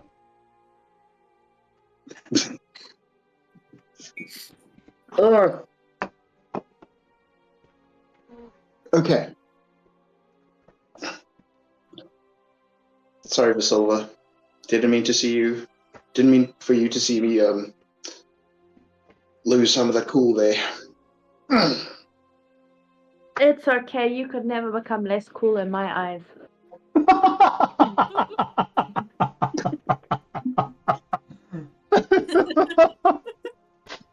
You should take him up to the frost biomes. You might change your mind.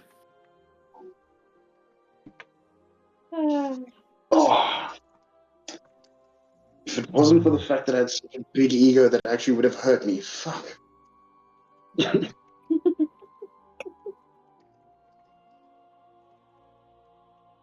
Now, are we gonna stand around and get suffocated by these flowers, or are we gonna head on and meet people that are apparently nice? I think we should Oh, meet they're some lovely wonderful. people.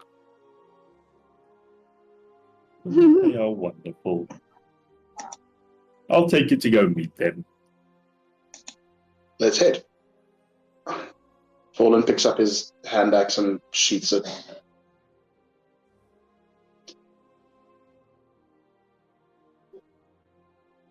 Sure.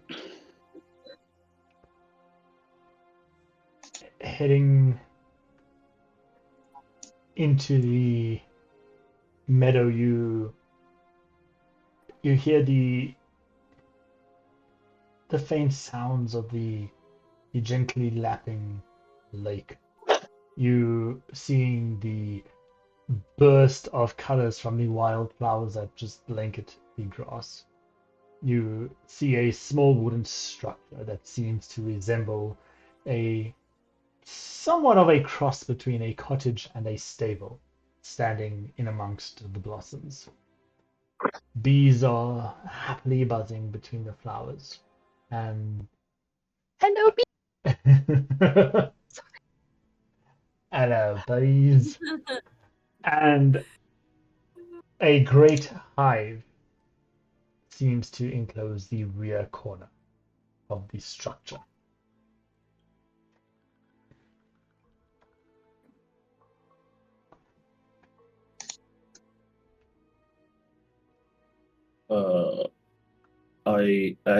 As we approach the structure, I'm just gonna call out, Talik, are you around?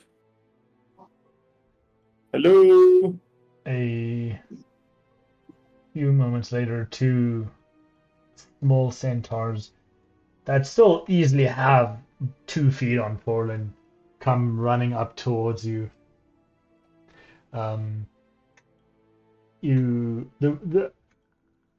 Dasan, you'll know in a moment, but you see it seems to be 2 younger centaurs, younger females. Dasan, you recognize them as Kari and Vinz, the 2 daughters of the family that lives here. Hi, Jesus, wrong name. Hi, Dasan. Hey, kiddos. I knew Forlan was promiscuous. I did not know this was the way you swung. Hey, these are children. Put your shit back in your pants.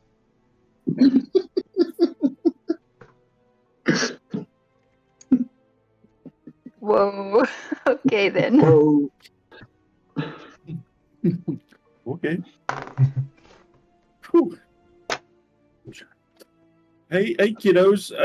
Is your dad around? Nah, not at the moment. He's gone out. I think he said he's going to the Gardener's Rest. Is this not the Right. Gardener's Rest? Oh, No, Gardener's Rest is a cavern. It's where the gardener stays.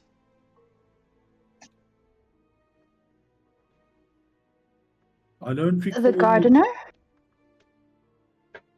He's the overseer of this. The caretaker, I guess. Interesting. I'd like whoever would like to give me an Arcana check.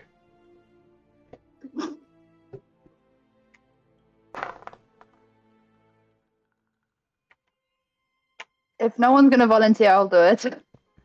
Go for it. Arcana. Correct. Be nice to me. Oh, that was horrible. Okay. I should just not roll on D&D Beyond anymore because it doesn't like me. That's a 9. 9. I'm stuck with magic. So 9. Anyone else? Okay, Shadow will try. Do I recall anything about the Dirty garden? 20. Dirty 20. Shadow's got a 5. I got a 4, so. I'll answer you now, Dasan Visilva. Visilva, is just really overwhelmed at the moment. She doesn't know what's going on. She just wants to get out of here. Her brain hurts. Alright. Dasan, give me a history check. I mean, the Visilva, horsey kitties. Oh, that's a 6. Oh, for fuck's sakes. Oh, wow. I tried a different approach and it didn't work. Visilva, are you sure? Considering we haven't broken double digits other than Forlan. Okay, let me try. What was it again? For you to be Arcana.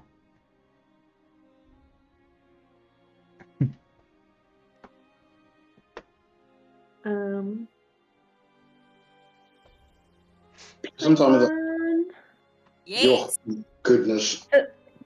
Visilva's just minding her business, not paying attention, and then she sees you all struggling, and then she's just gonna look. Ironically, Fallen kind of being awakened by the little moment that he had, as well as Visilva, who is more getting it out of the not really paying attention, but paying attention kind of thing. She's not getting herself distracted. The two of you would assume quite confidently that the way these two children are describing the gardener, by calling it the caretaker and so on and so forth, that this is very likely to be the archfey in charge of the gardens. Alright, guys, I think she's talking about the boss. Master. Well, yeah, master, boss. I'm assuming it's the person that's supposed to be in charge of this place. It's possibly the master from the riddle. Honor the master's request. So we have the leaves, correct? Well, Two of. if this archfey is the master, then we just need to find out what the master's request is so that we can honor it. But we have the leaves, correct? We have 2 leaves. We need 2 more. Okay. Find out his request and then give him the leaves afterwards when we find everything else? Can I turn to the children? It's for the leaves. Sorry? Maybe his request is just going to be for the leaves. Would it be? Well, we haven't even asked him yet, so Perhaps maybe we do need to ask him first. I'm going to turn back to the kids and just smile at them and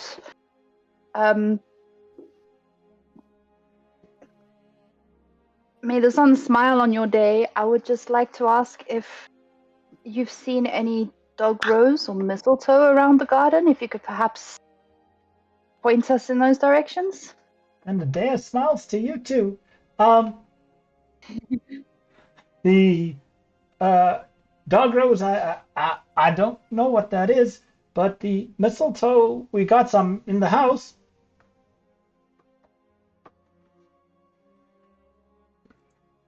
Is it the ceremonial type of mistletoe, or is it the mistletoe that comes from the garden? She kind of like looks at you. There's a difference? Yeah, kind of. Forlan leans over and What is the difference? To my understanding, the difference is when the ceremonial ones used for things like festivals will have been plucked and dried and oiled and prepared for whatever the ceremony is going to be. And the ones from the garden, I assume, would be a lot more fresh and less prepared, less oiled. Oh, no, these are fresh. Daddy has to drink it in his tea. Does it help him with anything? It Does helps your with dad the have a gut. problem? He has asthma. Fair enough.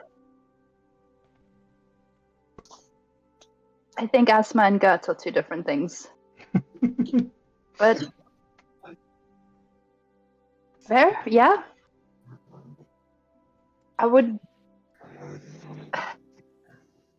Would it be possible to exchange something for the leaves? For some of the leaves? I wouldn't want to take too many away from your father. I'm sure Dad won't have a problem with that. If you would be so kind as to ask him, I would appreciate it. Well, like we said, he's not here now. He's gone over somewhere to the Gardener's Rest, but we can certainly ask him when he comes back. That is what I meant, yes. I mean, we can also just go to the Gardener's Rest ourselves. I'll look at everyone else. Where is it? Yeah, where's the Gardener's Rest? She just points in an easterly direction. It's behind the maze with the red flowers. Dasan, you would know where that is. Because you said you went through the maze with the red flowers, the roses. Were they roses? They were roses, yes. Do you not maybe know where we can pick some of these mistletoe leaves ourselves, so that we don't have to take away from your father? From what I remember, the mistletoe usually, or not usually, more commonly grows in the northeastern parts. So, somewhere closer to the higher up maze, or so somewhere around there. Well, you see, she looks to who you assume to be her sister. What's that other that fountain thing? What do they call it?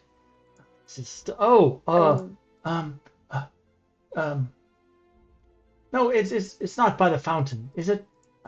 It's like that one on top. Yes, it's the fountain all heal. I know there's some that grows up there. Well, that's where Daddy says he gets most of these. I have an idea where that is. You would know exactly where that is. It is the waterfall-looking thing in the top, where you are right now. It is. It is in that region. I gathered. Yeah, I gathered that much.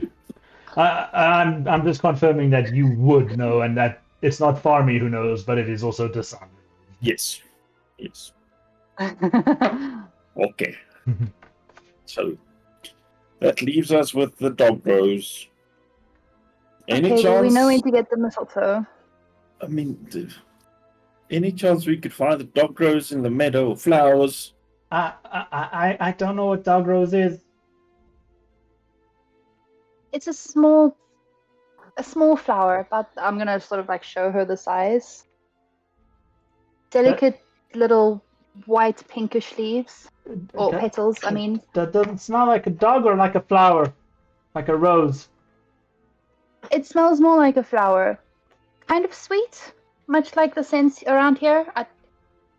While I'm describing it, can I kind of like look around and see if I notice anything that looks similar to it? Give me a perception check. Roll your real dice. Okay. Can we assist with that as well? Yeah, sure. 30, You can do. Okay. If you want to try for a high one with advantage. She can. Altari can roll with advantage. Okay, I'll just roll again? Yeah, just roll a second one. No, that sucks. That is a 15, so I'll take the 30, 20. You notice a lot of different flowers here, but these all seem to be more fey flowers, if I can call it that. Nothing that's growing here is, excuse me, what you'd find in your garden store variety botanist or florist back on the material plane. For you, these flowers are everyday flowers that you would find at your local florist back in Aurora's Vale, but no, there are no dog rose. Dogweed. Well, amongst these flowers. I am dogweed. I know you do not see anything like that around here. Would the dog rose be something primarily from like the material plane, or would it be something that I would be familiar with in the Feywild? Give me like, will I have seen it in the Feywild more than in like the material plane, for example? I want to jump in on that as a herbalist, as a proficient herbalist. Go for it. Like, I would know what to look for. Have I seen any of it while I was here in the 2 weeks? Give me another history check. And to answer Dasan, and to answer Altari's question, you would be familiar with it, but it would not be something that is specifically more tied to a single plane. It is one of those that is a somewhat common flower between both planes. It's just a flower. Nothing particularly It's special. like a rose or a pansy or things like that. You know, it's you find them here, you find them there. There's nothing. Ooh, this is a super unique thing only found on this plane. Dasan. Okay. I'll go to 7. Oh no. Does it help if I was asking as well, though? We're both kind of like sharing notes. You know for a fact that you have seen them, but you cannot for the life of you remember where. Come on, Dasan, be better. Sounds about right. Get good. I know if I zoom out far enough, it's on the border of my page. Yes, all 4 of them are. Yeah, you just need to cross the vast expanse of space to get there. I'm big. I can swim it. But you can't swim in the lake. You need a boat. I was going to say now, you need a boat to cross the lake. Hey, space isn't weight. Okay. Can horses swim? Yes. Yes. Okay. I just have to do it at half movement speed. They don't doggy paddle, they horsey paddle. Same goes for climbing. Well, okay, kiddos.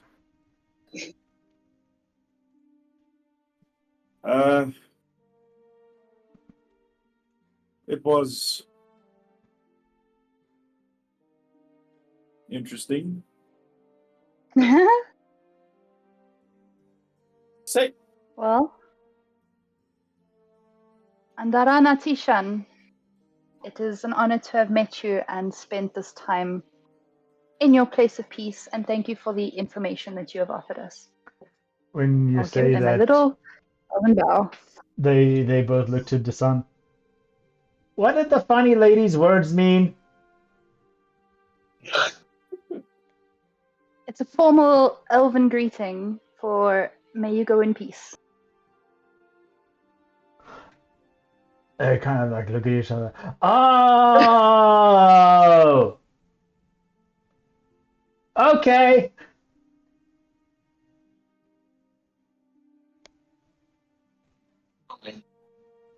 we'll go look for your father.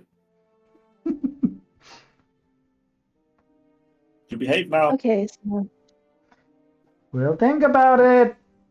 They say as they like kind of I like know gallop you off, will. busy laughing to themselves. question, do they look like Dasan? And no, they look like regular centaurs. Okay, I was just curious. No, they are regular centaurs. People Yeah. centaurs, not Tartars. They are not tortors. I love it. Okay, so now we have two things to do. We still have the leaves to find. We have a direction for the mistletoe. And we know who the master is and more or less where his house is or where he resides in this place. Do we go and find the mistletoe first? Or do we go speak to the master? Perhaps the master would know where the dog rose is if he is the gardener of this place.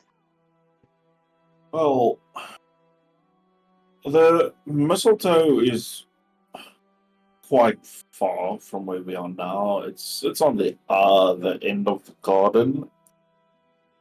My only concern is we might get to the master and he just endlessly makes life more complicated. Look, we're going to have to get to him eventually because we have to honor his request if it is even him, her, it. But Guess we we'll are find closer out. to there. Well, perhaps we go see the master then. I'm very And- curious to meet them. And on our way, we can look for dog rose. Wayne, you're supposed to drink your drink, not inhale it. I'll be back in a couple minutes. Oh no! I told you space is not wet. For those of you watching at home, technical difficulties. Unfortunately, our DM decided to swallow water wrong.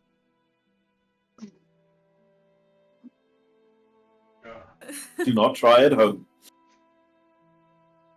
I feel like now we need Have you like tried just turning it off and on again? technical difficulty sign just going. Okay. I'm DM is alive. back online, testing. 1, 2, 1, 2. Yeah, I am alive. Jesus. Oof. Do we need to call Shadow to come bring some healing? I think I will survive for now. Thank you very much. Whew. All right. Before I started dying, what was going on? Contemplating whether we should go speak to the master or the gardener, because it's possible that he is closer to us than the mistletoe. Fallen looks at you guys and says, if he's going to be difficult to deal with, then perhaps maybe going to go get the mistletoe first and potentially finding the, what's it, dogweed? Dog rose. Yes, dogweed.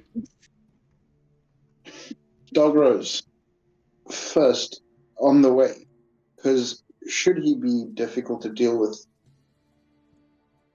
perhaps having everything that we need could help him be a little bit less unhelpful. Well, why would he be difficult? We haven't done anything to antagonize him. And he'll probably not be any more difficult than any of the other denizens around. And no, certainly no more than us.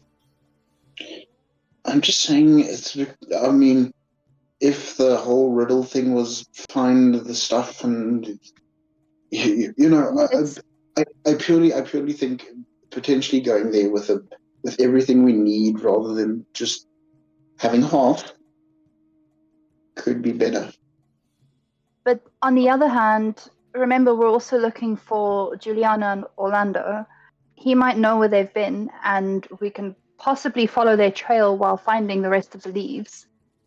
And at the same time, he might also be able to shed some more light on this whole process with the leaves. Perhaps he knows where the other leaves are. Perhaps he even has some. And instead of going on a wild leaf chase around this garden we know nothing of, he could point us in some semblance of a direction. He could be in on the joke and just throw us off even more. It's very likely too, but we would not be any more lost than we already are. So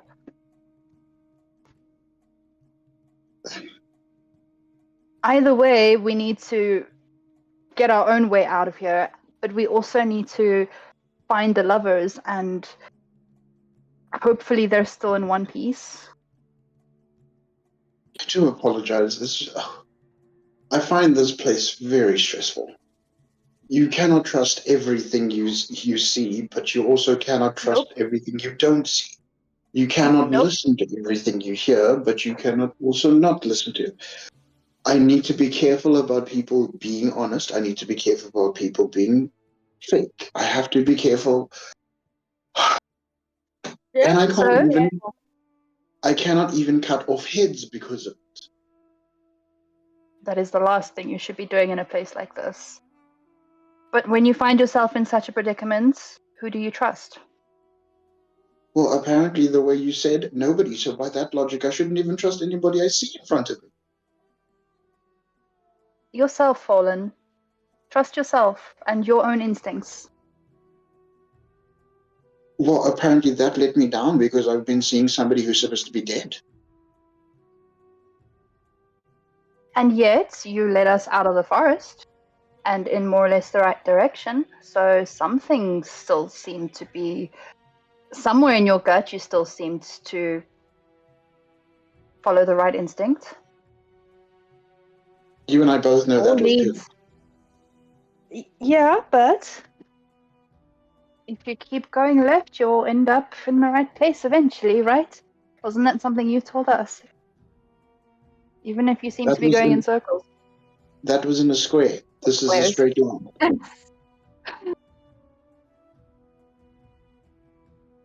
Look. Goodness gracious, you listen whether to we speak to the gardener or not. Of all things you listen to from me, do you listen to that? There's a lot that you say that I listen to. That just happened to come back in the moment now. Well, I guess my genius is unmatched, so... Okay. Gardener it is.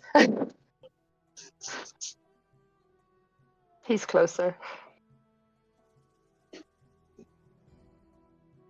Anyone against the idea? No. All right. Southeasterly then, more or less.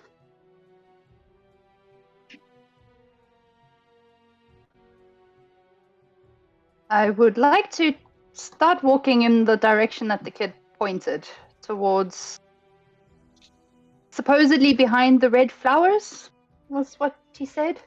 Mm-hmm. While we're walking, can you give me a description of the couple we are looking for? I know you're looking for someone, but I don't know what they look like. Maybe I've seen them. That is a very good point.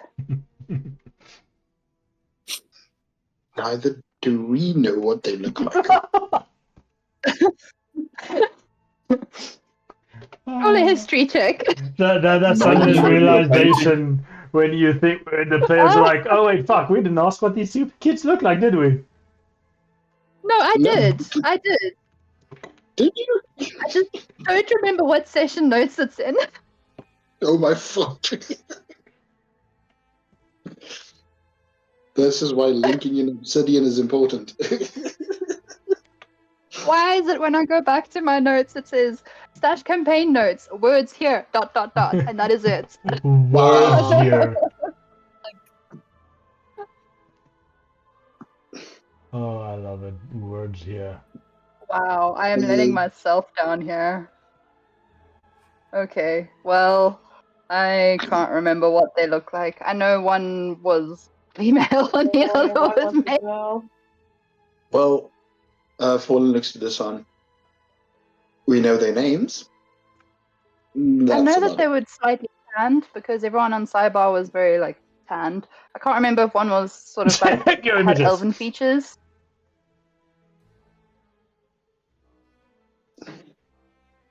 Those are both What girls. just happened? No, they are not. Well, which one's the guy?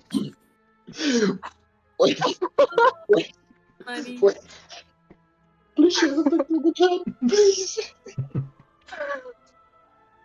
Okay, I was at least right that the one is tan. But I can't tell. I'm sorry, I can't tell which one is the guy. Please. I got it. Can I share it in chat? Yeah. I've just got something I'm sure hovering I would've- in chat, which is why I didn't send it there. Oh, okay, I'll send it. No, fair.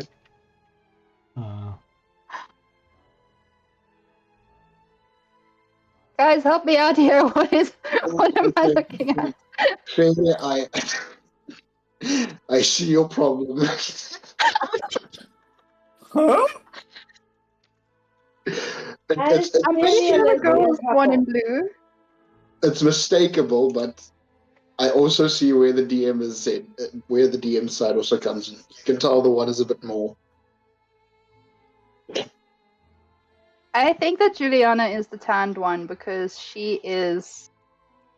Well, she slightly resembles Isabella from Cybar, Yes. the governess. So I'm assuming that's Juliana. So I'm assuming the blonde, pretty one, the Lego lass, is Orlando. Oh, I don't know. Did you guys ever bother to find out if they are male and female? Yes. We were told that. Oh, my notes say words here, but Stash remembers that it was a he and a she. You see Fallen like standing there, like his fingers are pointing like up against his temples right now, and he's like, "Did we even actually consider the fact that they might not be both different genders?" I'm almost convinced that Isabella told me that the one was a male and the other one was a female. Are you sure?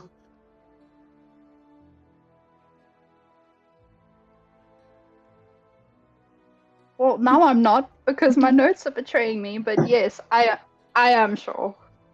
Because it was a Romeo and Juliet situation. Oh, I don't know. Yeah.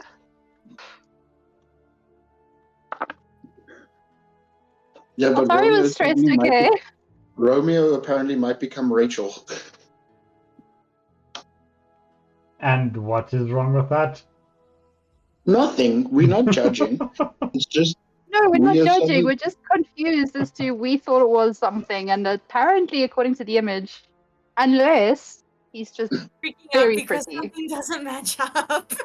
he's just rooted out the bigotry in us. Wow. Yeah. So stream Wow, 2 and okay. y'all are gonna get us Is it cancelled. so we get cancelled? Wow. You know, you could have stopped this. You could have literally told us, yes, you are right, Stash, he was a man. But no, Wayne wants to see us suffer. By our own stupidity. That's the worst part about it.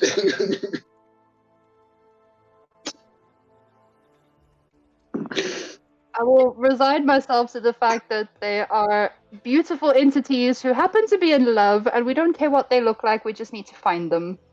Yes. And they are from Cybar, from two rival families, so I'm assuming they're at least humanoid in appearance. One Mhm. slightly darker and resembling its mother, and the other one It's of a similar stature. I don't even know if they're human, or if it's a moo or if it's a cat. Although if it's a cat, I will find it. They are 100% human. Are they though? Are you sure? Yes, I am pretty sure. What do your notes say? I'm gonna wet myself. My notes say that they're human. Oh my gosh. I am going to go and throw myself out the window now because I'm having an existential crisis. I'm gonna go take a walk. Oh. I'm sorry if my question disrupted your thoughts. One innocent question has completely derailed the party. Sorry, I didn't take. I feel like Fallen and Shadow were actually not in the tavern when you discussed it with her.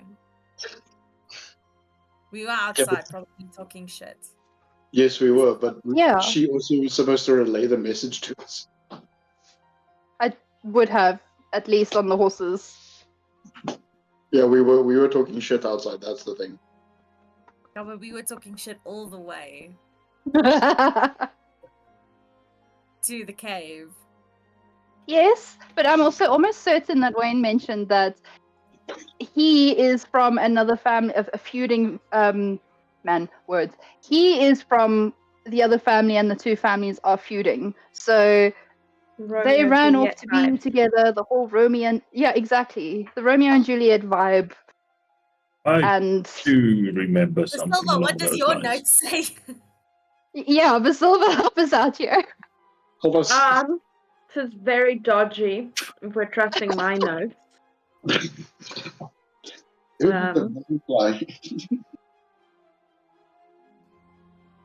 I saw a cat today. It was very cute. Moon didn't like it. I don't think I made any notes about them. Okay. Okay, so that we can clarify and move on, I am 100% telling you that these two are one of them being male, the other being female. That is what these two were written in as, and it is what they still are, despite the incredibly attractive nature of Orlando. We can say he's a Swedish male model. Okay. He is Orlando Bloom in his Legolas era. Exactly. That's the only version I will accept. That's a very big no. Let me not say that.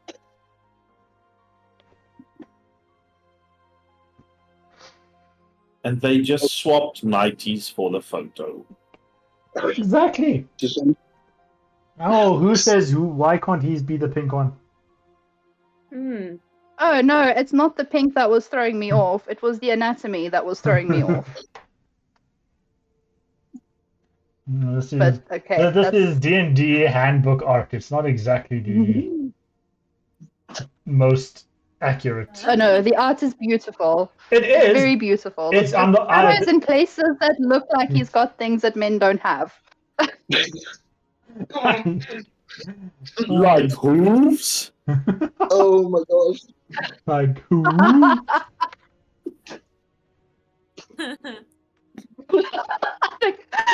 I think I broke Fallen.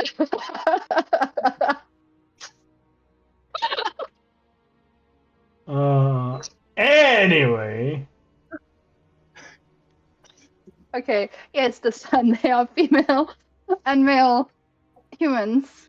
One is slightly more tan than the other. The other was described as very handsome. I don't suppose you've come across any sort of couple like that?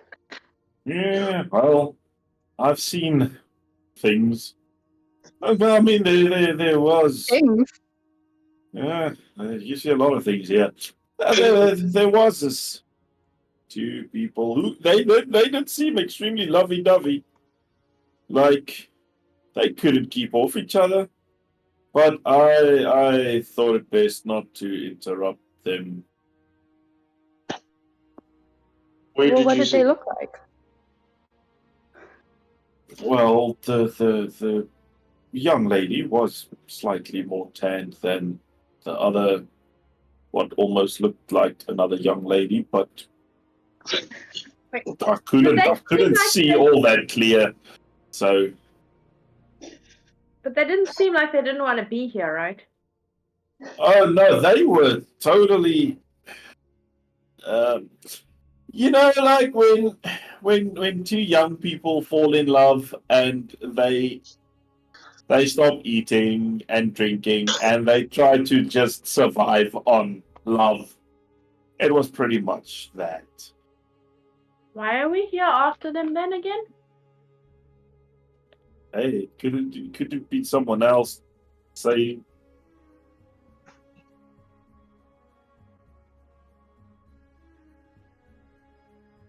We have no idea.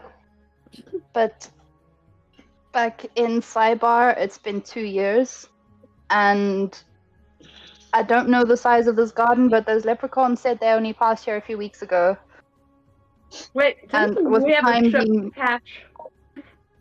we do. Are we gonna make With it? time, we have no idea. That is why we're trying to figure this out. We should really start thinking things through before we do things. That is why I am trying to get to the gardener so we can ask more questions. well, we should be close.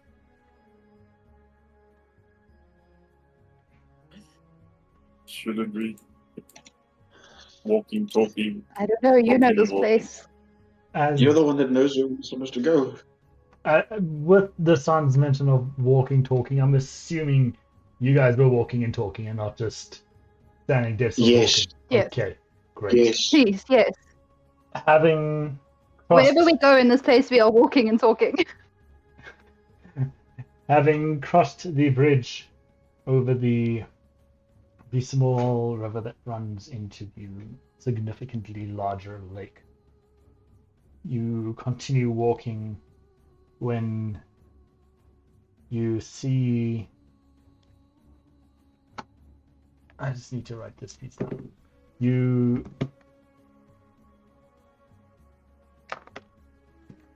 see 5 wolves approaching you.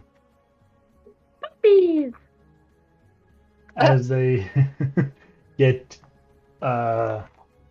closer, you watch as one by one they each ignite.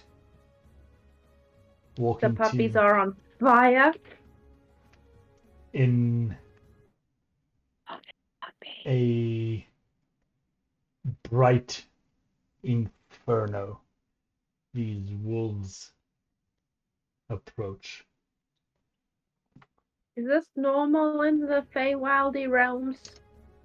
Nope. Is this normal in the Feywildy realms? This doesn't I look see like wolf. anything I've I seen. am on edge.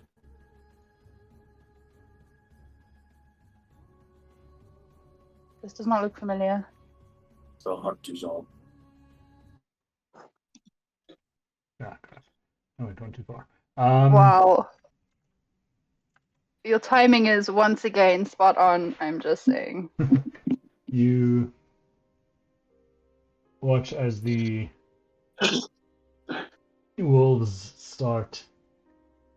I told you, I've got the timing of the literal storyteller. I am not the DM because I just want to be. I am the DM because it is destiny. The timing is just, it is innate. The wolves start to approach as they start to ignite one by one. The closer they get, the more you realize that these wolves are large. Almost making a direwolf seem small by comparison. So they're bigger than Moon Moon. They are bigger than Moon Moon, yes. As they continue to approach, you also notice that they don't seem to be bothered by the fact that they are on fire. I would be more concerned if they were.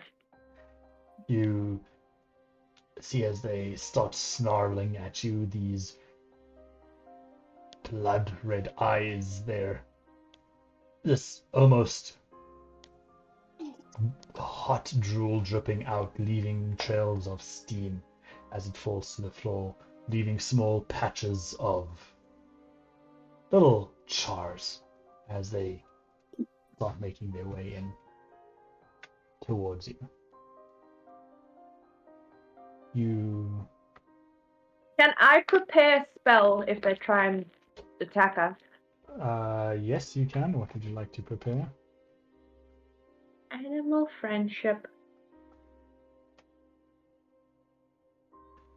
Is prepping animal friendship. Or when wolves attack. Sure, you can prepare that for when they attack. As the wolves start really closing in, you start to see the almost evil intent in their eyes. These I don't wolves like this. far from friendly. Can I try and talk to them? Can I also just get close to Visilva in case they do sort of lunge? Sure. You can do that, and Just short swords at the ready. Actually, no, I'm gonna get my bow at the ready. Just like hand on the bow, another hand on an arrow, just in case. And I'm just sort of like keeping close to Visilva. sure. And Visilva? Tailgating. Okay, guys. Sorry if we're in your territory. We don't mean any harm. We're just a bit lost. Give me. Actually, no, not yet. They take a few more steps as the darkest of the wolves kind of steps ahead, clearly being the Althar. We are not here for you. Step aside and you'll be unharmed. Guys, they just asked us to step aside. I feel like we can do that. Step aside so they can go past. The rest of you?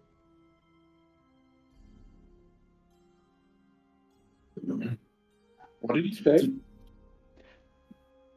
They just want to go past. Just step aside.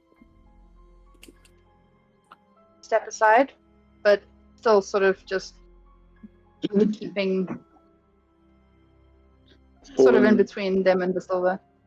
Forlan steps closer to Shadow and draws his sword and his hand axe. Don't threaten them. Not threatening, just defensive. I'm talking to Forlan. He steps aside to show that he's being, at least somewhat cooperative. Sure. Dasan, what did you want to say? I raise my trident to be ready for an attack if needs be. At the same time, I'm saying to the rest of the party, if they're not here for us, the only thing behind us are the children.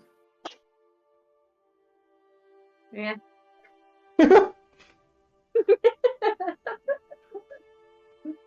And I also want to ready a charge on my ring for Entangle.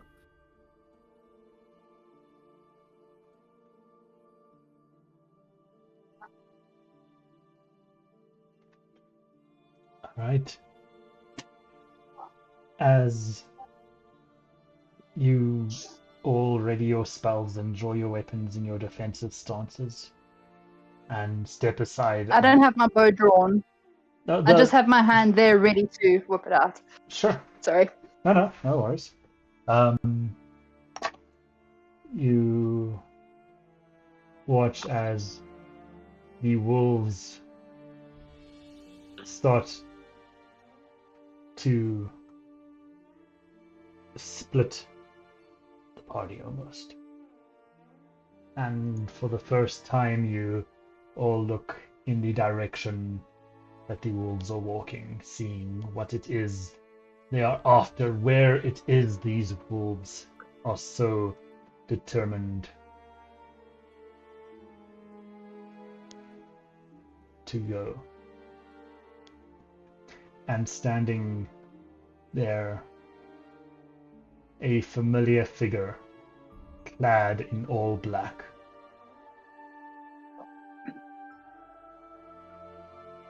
A long sword in one hand. Oh, dude. You recognize this figure to be Blaze. And that is where we will end tonight's session. How can you do this to me?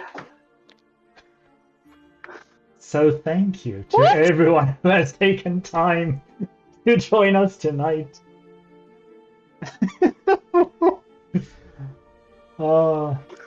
We appreciate you coming in and spending some of your night with us. Don't forget, the videos of the streams are available on YouTube 1 week after the stream. So last week's video is available on YouTube right now, as well as the beautiful character bios that you see in the beginning of the videos. We also have our Instagram page. Those are the only socials we're really using at the moment, despite there being more linked in the doobly-doos down below. But go down below, go do all the things that you do on YouTube and Instagram. And don't forget that we stream 7:30 on Tuesdays, and to be discussed with players after the fact, but we will be keeping the time for a reason I will discuss later. But we do stream at 7:30 every single Tuesday, almost. But you can find us here, and if you miss it, the VOD is around, but it'll be on YouTube permanently. And once again, we are in the process of setting up the RSS things, whatever the things are, for getting the audio ripped, and well, separately we're getting the audio ripped, and then we're getting the RSS feed stuff set up so that we can have our podcasts available wherever you find podcasts. So if you are out and about and you don't have the time or data to sit and watch a video, you can just listen to the audio. But we appreciate your support. We appreciate you being here. And from myself, from the players, from all of us, we wish you a good night. Have a wonderful week, and we will see you next week, Tuesday, for the next installment of Roll Without a Trace. Good night, everybody. Night.